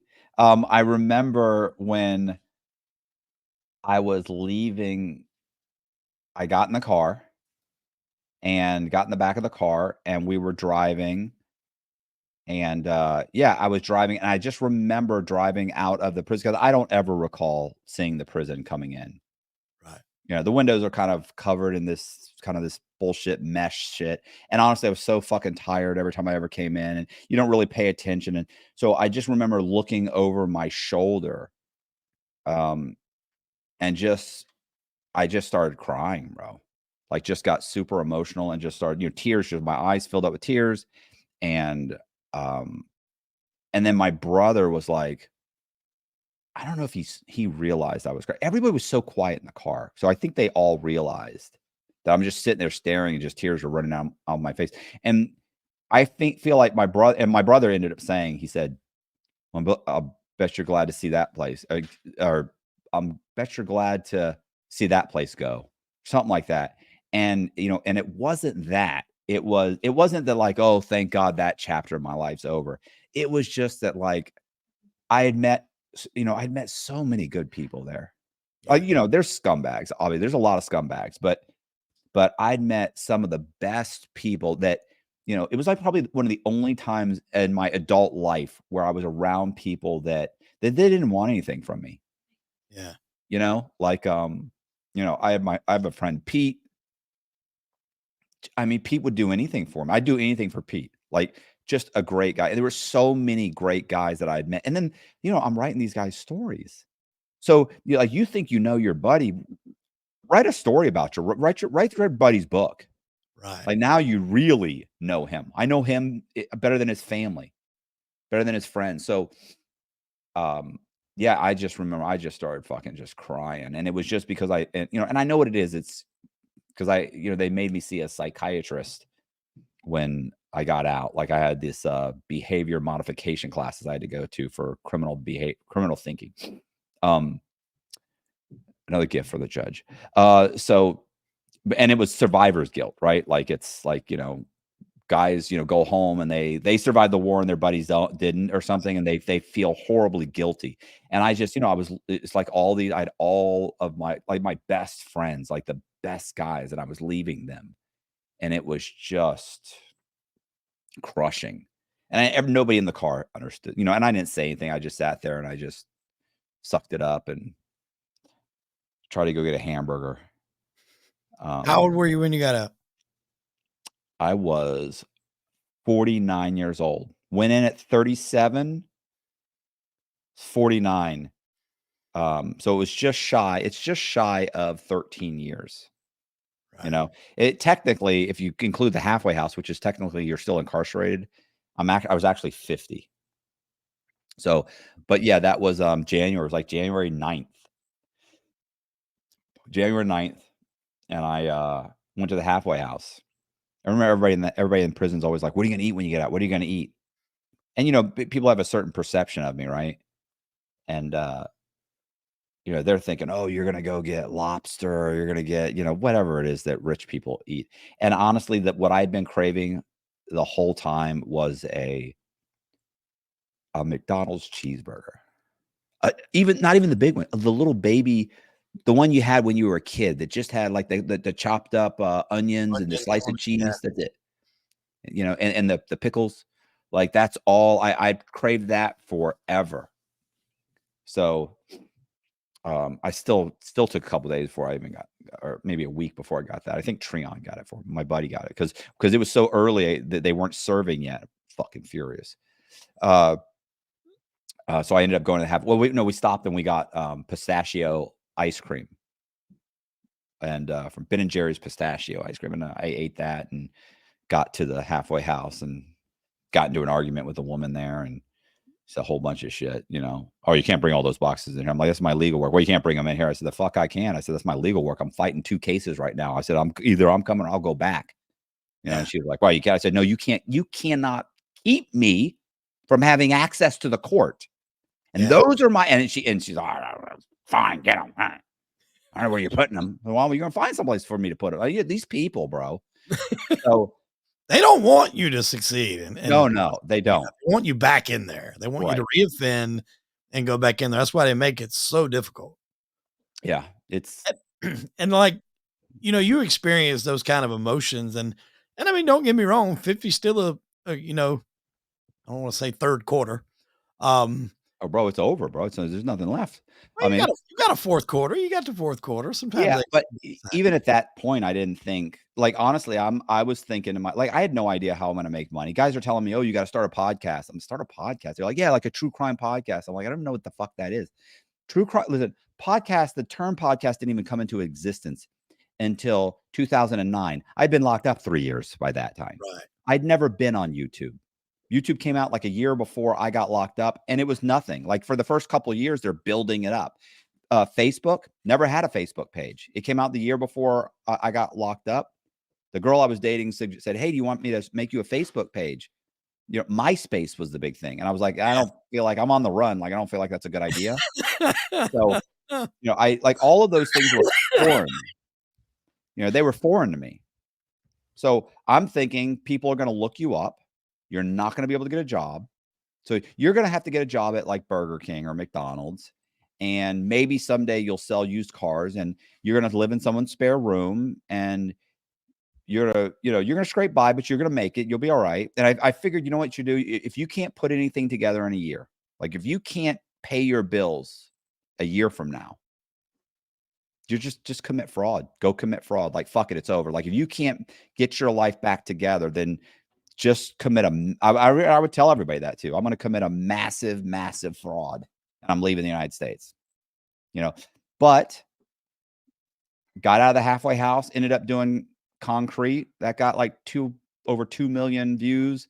I did Patrick Bet David got a couple million, soft white under. Next thing you know, I started a YouTube channel and then I was painting paintings and doing speaking engagements. And luckily never really had to have like a real job. I had a real job in the halfway house, but that was working for my buddy at a gym. It wasn't a real job. Like I was Is that how hanging you met out. Danny? Well, so my buddy who owns a gym told me you need to do you need to do some kind of, you got all these stories. You're a great storyteller. You should do a true crime podcast. I'm like, well, I don't know how to do that. He's like, well, you know, there's a guy who runs a podcast that lives down the street from me. And it's called Concrete. And I said, well, how do I get in touch with that guy? He said, you should talk to him. He could probably help you. He probably wants you on the podcast because you have a real estate background. I was like, he doesn't want to talk to me about real estate. I just got out of prison for bank fraud. Like, and he's like, well, no, but he could maybe answer some questions. I don't know. He's just trying to help. And so I end up writing a letter to Danny. Danny contacts me, calls me. He's like, listen, bro, great letter, by the way. He said, I mean, I'm super interested in your story. He said, what do you want to know? What you said you had some questions. I said, yeah, here's what I want to do. Here, talk to Danny. And he says, why don't you come on the podcast? So I was like, yeah, okay. I'm in the halfway house right now. I can't right now. So we stayed in contact. And then when I got out of the halfway house, he called me up one day and said, bro, I've had a guest fall out. I haven't put anything up in over a week. I need you to come. You said you'd come. I answered all your questions. You know, I was like, all right. So yeah, I drove over there. It was 45-minute drive for me and did the podcast and it blew up. And then it still took me a year and a half before I even started a podcast, but I did. And after about a year and a half, it started basically paying my bills. Like for about a year or so now, it's been paying all my bills. Like it's my full-time gig. I mean, I do other stuff, but like I could survive. Like this pays my minimum pay bills, which is great. Yeah. And I think it's crazy too, like how you touched on that feeling is when you see movies like Shawshank Redemption and the guy's like really old in his late 70s. And Yeah. Oh he yeah. gets I can see, like, I don't condone suicide by any means, but I can see where you would think, like, what do you do? You've spent so much of your time in prison. Those are your friends, probably like feels more like your family.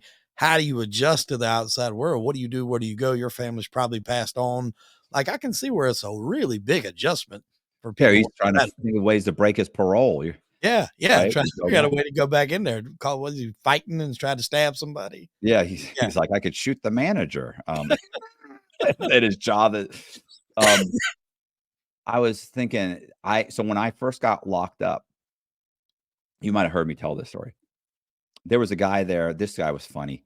He had got like 15 years or something. He had stolen an identity and was as a gun dealer and was buying guns and selling them all over the country, right? He's buying them. He's got a stolen identity as a gun dealer. Well, it catches up to him one day, and the cop tries to arrest him, and he pulls a gun out. And they actually have a gun shootout. And I remember he said, I'm shooting at the cop. And he said, I finally get around the corner, and I've got him right in my, hairs. Yeah. And he goes, and I pull the trigger, click. He said, and I thought, damn, I almost got him. He'd run out of bullets.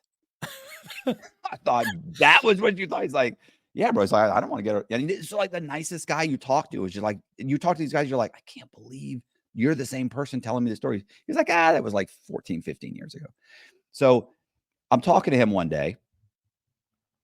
And I hadn't been sentenced yet. And I was like, bro, I said multiple things. This is one of the funny things. I don't think I can do this. He goes, well, you don't have to.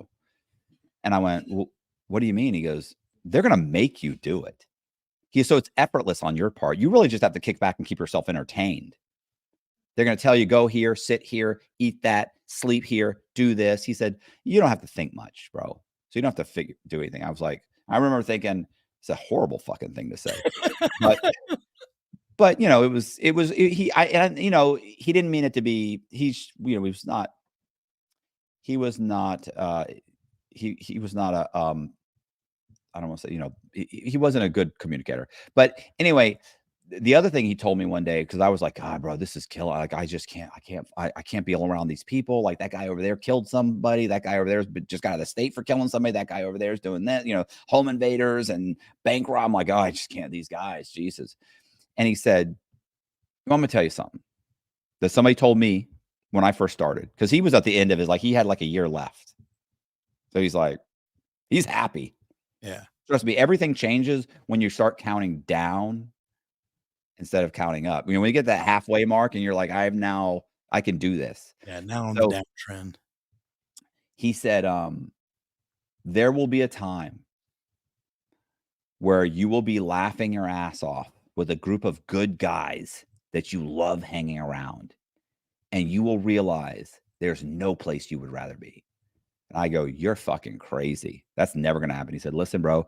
He said, we used to go out. I forget what prison he was in, but he said it snowed and this and that. He said, we went out. We would go out early in the morning. We'd go jogging. We'd do our push-ups. We'd work out. There's 4 or 5 guys. Because they had a big barrel where they would let you, burn a burn barrel. And he said, we would sit there and warm our hands and talk shit and play cards and this and that. He said, I remember one time, he said, we were sitting there with these guys. We just worked out. We'd done all our stuff. We're sitting there warming our hands and talking and laughing. And he said, man, this guy told a joke and this guy was laughing. This guy liked it. And I was laughing so hard. So funny. He said, we're drinking hot cocoa over this burn barrel. He said, I remember thinking, there's no place I'd rather be. He said, just like that dude told me. He said, you don't believe this, but that there will come a time. And I said, you're crazy. 5 years later, I was at the Medium. I had a group of guys that we used to play Risk. And we were playing Risk. And there's probably 5 of us. Maybe I think it was 4 or 5 of us. There's probably me and 4 other guys. We're playing Risk. And, this is obviously not a cold. We're in Florida. There's guys walking around in the yard. They're selling hot dogs. They're selling, different things that they sell, deep fried this, deep fried that, things they make in, a trash can in their cell with a stinger. They're selling sodas, cold Pepsis. And we're like, hey, give me 2 Pepsis. And this is, you're paying with stamps. Like, it's insanity. And we're laughing. We're sitting there getting our sodas. And some guy ends up invading Australia. He's like, what the fuck are you doing? We have a contract. We have an agreement. You said it's like, what am I going to do? Look at the troops. I got no choice. I just lost Asia. What am I going to? He's like, I don't know. You fucking piece of shit. And we're laughing and I mean, in tears laughing at these guys double crossing. And they'd say shit like, what do you fucking expect? You know why you can't trust me? How the fuck do you think I got here? It's like you think you wouldn't have cut my throat. And we're laughing. And there was that moment I thought, I just know where I'd rather be right now. I mean, that hit me so hard that I thought, these are great guys. This is a great moment. and especially because of what that guy told me. And I just thought, "Fuck, that motherfucker was right." I wish I I wish I had his name so I could just write him a letter one day and say, "Hey, bro, you 5 years in advance, you called that shit." Yeah. And, yeah, it was so there were those, there was definitely one of those moments, and I noticed those moments, all those things that I always took for granted prior to prison. There are so many of those little moments where just for a second, I'll kinda stop and, it may be, it could be as simple as, eating ice cream, right? Or, looking over at my wife and being like, "You fucking knocked that shit out of the park, bro. I don't know how you pulled that off," And I'm partially saying that because she's sitting over on the couch. Um, and she's been mad at me for like a day. She said by partially, he means 95%. Oh, yeah. Well, But, you know what I'm saying? You look over and you're laughing, you're joking, and, you look over and you're just like, "Wow, like, how did I pull this? Like, what a great position I've landed in." And yeah. and so many times you just don't, you know, you don't you don't recognize that, you know? Well, that's why when I tell my story, I make it a point to mention that guy that was like probably one of the nicer guys that I communicated with that had set his sister on fire.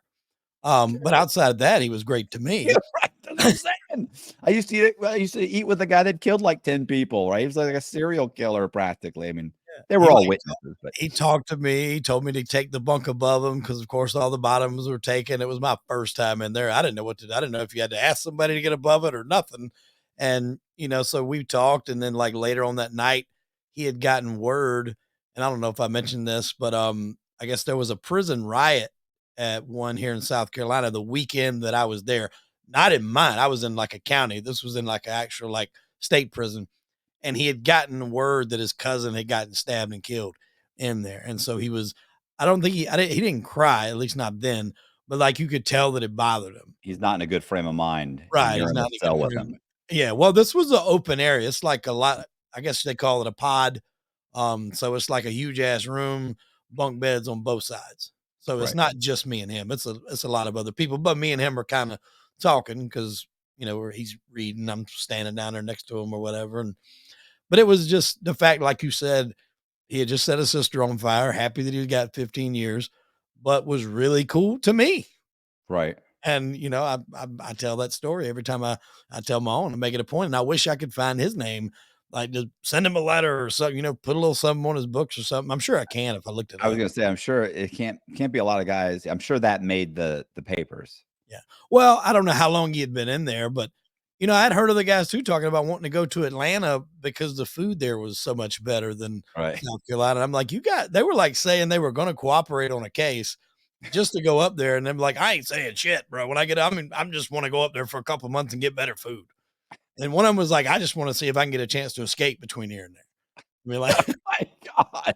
and I'm sitting and I've never been locked up before in my life. And I'm sitting there like, How did I get here? yeah, Yeah. What is happening? yeah, yeah. There was a moment when I was in there and I looked up at the ceiling and I'm just like, what the fuck? And I was like, I really hope I don't wind up here. But at the same time, I think getting getting arrested, being in that situation, not necessarily maybe for what I was in there for, but I think everyone should get arrested and have to be and live in those situations in that just to have that experience. I think it's something everybody needs to experience at least once. Because like having I was only in there for 24 hours or in the cell for 24 hours, total like 48. But that's enough to know, and you did 13 years. I never want to go back. Yeah. Like never, ever, ever. Yeah. Like so anything starts now, I'm going the other way immediately. I don't have to prove shit to nobody. I'm out. I ain't doing nothing. Like Yeah. I Oh, I it don't even was have those conversations where people, "Hey, if you could just tell me." No. yeah, You just have a conversation? No. yeah. No. I cannot put myself in a position where I'm standing in front of a judge. Absolutely not. No. And so Never gone my way. that kind of brings me to the question, and we'll close it out. And now you and me have actually had this conversation privately, but like living the life that you did before you got arrested seemingly was pretty easy, other than the fact you did eventually get caught. You were good at what you were doing. You got away with it for longer than I think anybody else would have. Do you fight that urge to do it again? Not necessarily maybe right now, but right when you got out. Was that urge there, or is it still there now? Yeah, I mean, I kind of think about stuff on a daily basis, but certainly the first year or so when I got out, I mean, I was super struggling and just it was touch and go and and then I just constantly was thinking, Jesus, how easy would this be? Like I live in a neighborhood, there's a house over there. The woman that I'm renting a room from said that the house has been vacant for 2 years. It's just sitting there. Like, how hard is it for me to the downtown is 2 miles away. I could walk in there. I could go to a Starbucks with my computer and go to public records, look up the address, find out who owns the house or if there's any liens on it, satisfy them, transfer the house into a fake ID's name. Like it would be so easy for me I could sell that house. I could go borrow money from a couple hard money lenders. I could probably get $1 million on that house, and then it's just and it's easier now than when I was doing it. So it's like all of this is so easy, and I just thought, So it's easier now to do that than when you were doing it. It's easier now. yeah, because I actually had to make my own pay stubs and my own W-2s. Now there's services. You can go on paystub.com, paystub.org, .net, and you can just you tell them, oh, I make this much money and I've been here for 2 years and I need 2 pay stubs and I need my last 2 W-2s. And they'll be like, okay, it's $32 and they'll print them out. And you So can't obviously you can make it whatever you want it to you be. can make it whatever. Yeah, you can make your pay stubs whatever you want. You can qualify for whatever loan you want. It's a joke to create. Look, I walked out of I'm so good at creating credit. I walked out of the halfway house. I've been locked up for 13 years. I got the halfway house. I ordered credit cards, started building my credit while I was in the halfway house. I walked out with a 754 credit score in 6 months. I mean, so, like, how hard would it be for me to create a synthetic identity or steal some homeless guy's identity, make him have perfect credit, a perfect job history, get him W-2s, pay stubs, flip that house into his name, go open a couple of bank accounts, borrow $750,000 on that house, dump the money into the accounts, make the payments, and then slowly take the money out of those accounts. And now it's even, you could buy Bitcoin, you could buy whatever you want, you could buy gold, and you could have it, you don't even have to go in. You could have it mailed to your house. They'll mail you up to something like $80,000 worth of gold. So FedEx will deliver it. I mean, all of this, diamonds, Jeez. like there's so many ways to launder that money or get that money out of the bank that wasn't really available to me at that time. Well, now I seen an article today. It was warning people like Cash App, Venmo, Zelle. They're like draining people's bank accounts. I don't know how they're doing it. It was just a warning to keep an eye on it. I remember like a year ago, I just didn't check that account very often. It was hooked to my Venmo. It wasn't like my main account, but every now and again, I'd have a decent amount of money in there. And it was like a 10-cent charge, an 8-cent charge. And then it was like 800, 779, 750, 700 until it was like nothing. And when I looked in one day and it was like a negative balance of like 600, I'm like, what the fuck? And I started going back through. And because I didn't log in that period where that was like, we're going to send you 2 small transactions, verify the amounts or whatever, and then let us know. I guess somehow or another they got it. Still to this day, I don't know how they got it, but Listen, Venmo was letting all that shit go through. and I feel bad about that, but I needed the money and I, No wonder you you've know, been so nice. Oh, good well, time. good story, man. I mean, like, it's like you've took the horrible situation that you went through. I mean, obviously, anybody losing 13 years of their life, having to spend it in federal prison is not a picnic or a cakewalk by any means. But you flip that into something, like you said, you help write people's stories. You benefited from it. There's a lot of people that'll do that kind of time and don't benefit a thing, come out, re-offend, and go right back in. And, just in the year, slightly over a year since we've met, like your YouTube has doubled. Um, so I Mm. don't see it going nowhere but up. And you have me as a guest on frequently on your show. We do shows with Brett, and it's always fun. And I want to thank you for giving me the opportunity to get on your show, and I appreciate you coming on mine and telling the story because I knew there was a lot to it. I just couldn't fit it all in that other one. Yeah, I mean, I'm, I'm a talker. You can ask any of my co-defendants. So, This guy's a yapper. yeah. Uh, yeah, I was gonna say, yeah, I used to joke around all the time because there were these other con men in there talking about what they were gonna do when they were getting out. Like they were gonna hire reputation.com and they can bury all the articles about me, or I'm gonna change my name, I'm gonna this. And they were like, what are you gonna do, Cox? I was like, sounds to me like you guys are working on your next indictments. Yeah. I was like, I'm gonna be honest, I'm gonna tell the truth, I'm gonna tell everybody what I did, I'm not gonna lie to anybody, I'm not gonna, you know what I'm saying? Like everybody else was running from their past, and I was like, I'm gonna lean into it. So I'm gonna Yeah. figure out. I used to joke with the guys that are like, I'm gonna figure out how to make a living just being me. And they were like, what does that mean? I'm like, just doing the things that I like to do. Like, well, what does that mean? I go, I don't really know, but I'm gonna figure it out. And if I have to live in someone's spare room to do that, it's like I'm gonna do the things that make me happy because I don't have a lot of life left. Yeah. You know? So and what's so funny about that is that it's in some ways there are things that I feel like should have happened that haven't happened, right? Like, you know, you can't read a comment section without guys saying your story should be a movie, it should be a series, there should be a Netflix documentary, there should be a, I agree. you know, that hasn't happened. And I've, you know, semi tried, and it just never seems to go anywhere. And then, you know, so that hasn't happened. But in other ways, my life couldn't be any better.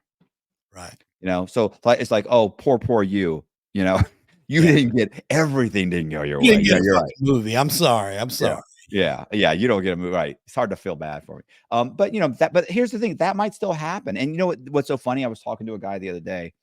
He was like, "Well, you know, this happens if we can do this." Is some guy who was going to talk about trying to pitch my thing, and just you know, we had several conversations, and I remember joking and saying, "You know, what the worst thing about this is that if everything went right, that I could be 2 years from now, I could be sitting in a movie and watch a movie about my life and walk out and be like, eh." You know what I'm saying? Isn't that great? You know, like the thing is that to me, it real what I realized in prison is it really is, you know, it sounds so stupid. It is the journey. Yeah. Like I love doing these, you know, I love doing this part of it. And then thank God I can turn around and 2 weeks from now, I look at my phone and I see a little notification, and then Colby's done a thumbnail, he's edited it, he's put it out. Because I never watch them. Like putting it out and, you know, it's great to say, "Oh, this one did good. It got 20,000 views," or, you know, that's great, but this is but I like doing the whole talking and the telling the stories and listening to these guys' stories. Like I get to fucking talk to so many cool, interesting people. Yeah. Sometimes it's a retired FBI guy, you know, sometimes it's some guy that robbed, you know, 6 banks. Yeah, sometimes it's your story. I always pitch Yeah. your story. You know, I love your story. And the funny thing is I always use your story as an example. I'm like, this guy has one incident that I said he can tell that story over the course of an hour and a half. I said, and it's fucking riveting. I said, every single step. I said, it's perfect. I said, all boils down to one event and then the aftermath of that event. I said, every single aspect is just shocking. I was like, he has a great buildup. He has a great thing. I said, he's taken one event and he said he's a great storyteller. So, you know, of course, other guys have, you know, they rob 30 banks Right. and they can't tell their story for shit. Yeah. So it really is storytelling. And I don't think I realized that till prison. I think what helped me was doing like being a host of a podcast before. So I kind of learned like how to stage the story, what not to go into too far off track of the story, kind of keep the key components. But it really was a lot of shit. Like it was 5 years worth of stuff condensed down into, like you said, an hour and a half, 2 hours. And that's hard to do, to really lay everything out there. Yeah, Uh, but some people, if they didn't know how to tell that story, yeah. they would just be like, "Man, so here's what happened, and boom, boom, boom, and then I'm with the guy, and then boom, he attacked me, and then bam, and then can you believe these motherfuckers? Then they wanted to charge my ass, and then you know, they tell that story in 10 minutes, and you'd be Yeah. like, that sucked." Like, yeah, because they do. I see it all the time where I'm twisting some of these guys, Yeah. you know, arms to try and get him to tell a fucking story that I'm thinking your story spanned 15 years. You're trying to get it done in 20 minutes. Well, I remember you saying like there was a part in the story and you was like, "Oh shit, this is gonna end so early. We might wrap this up early," because I guess you didn't know where I was going with it, and then it still went on and I on. didn't know all the stuff that happened after. Right, I right, just assume that's clearly it's castle law. That's cut and yeah, dry castle law. This is justified homicide. Like this is over. yeah, Nope. no, No, it just started. yep, Um, yeah, I always love the guys that I always love the guys who like talk about like the guy robbed like 6 banks, and it's like, so I go in the bank and woo woo woo, and then we come out with the money. He's like, whoa, whoa, whoa, what was the woo woo woo? What happened? Woo yeah, woo woo. I want to. That's why I know you got the money yeah. because I know you robbed 6 more banks after this, so I know you got away. What happened with the woo woo woo? Yeah, I want to Oh, know, did you case the bank? How did you pick this bank? Did absolutely. you know where die packs were? I mean, like, if die packs were a thing, what to avoid? Were you Like, scared?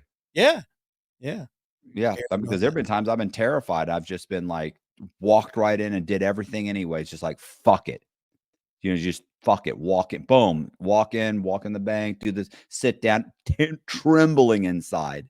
And then when the FBI shows up to question everybody, they're like, he was so calm. I'm Yeah. like, calm? Calm? I was trembling. Well, a lot of people, when they seen my show come out on your podcast, that was the first one I'd ever did or I'd ever told. And a lot of people that I knew never knew that story.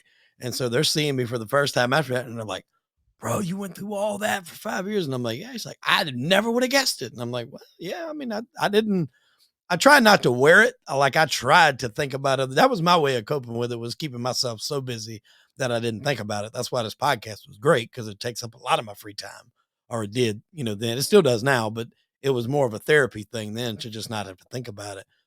But I was just like, yeah, I needed to do something to keep my mind off of it, because it would drive you insane. Don't get me wrong, it was better than being in jail, but having to sit there and wonder if you're going to go to jail was not easy to do. Yeah, that's horrible too.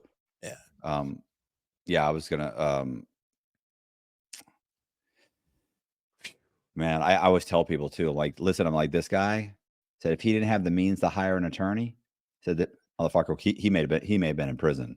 Oh yeah. May have gone to prison for sure. If you were just, not that you were lucky, because obviously you'd save that money, Right. not realizing what you were going to need it for, Yeah. but like thank God he had the means to mount an adequate defense, Yeah. or he could have gone to trial and just lost. Because let's face it, they want to convict somebody. Oh yeah. And that's opened my eyes so much to the justice system, of how flawed it is. And, am I saying every person sitting in jails right now is innocent? No. No, There's some people the guy that set his sister on fire, as nice as he was to me, was right where he needed to be. right? But then Let's not, again, you don't know his sister. right. Well, yeah, You yeah, don't know.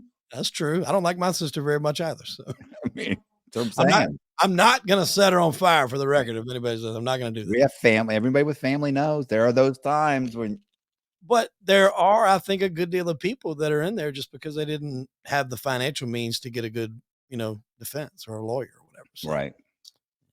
well, Matt, I appreciate you coming on the show, my friend, telling your story. I'm gonna let you go try to decrease that 95% down a little bit with the wife, Yeah. and tell her I need her to come on here pretty soon and tell her story too. Yeah, she'd be great. Yeah. I get it. She's already like, all right. I All right, man. appreciate it. Yes, sir. Ladies and gentlemen, I'm Hollywood Wade. That was Matt Cox. And unfortunately, we are out of time. Tune in next week for an all new episode of Crime and Entertainment. Matt, we'll be in touch. Appreciate it. All right. Thank you. See ya. Thank you.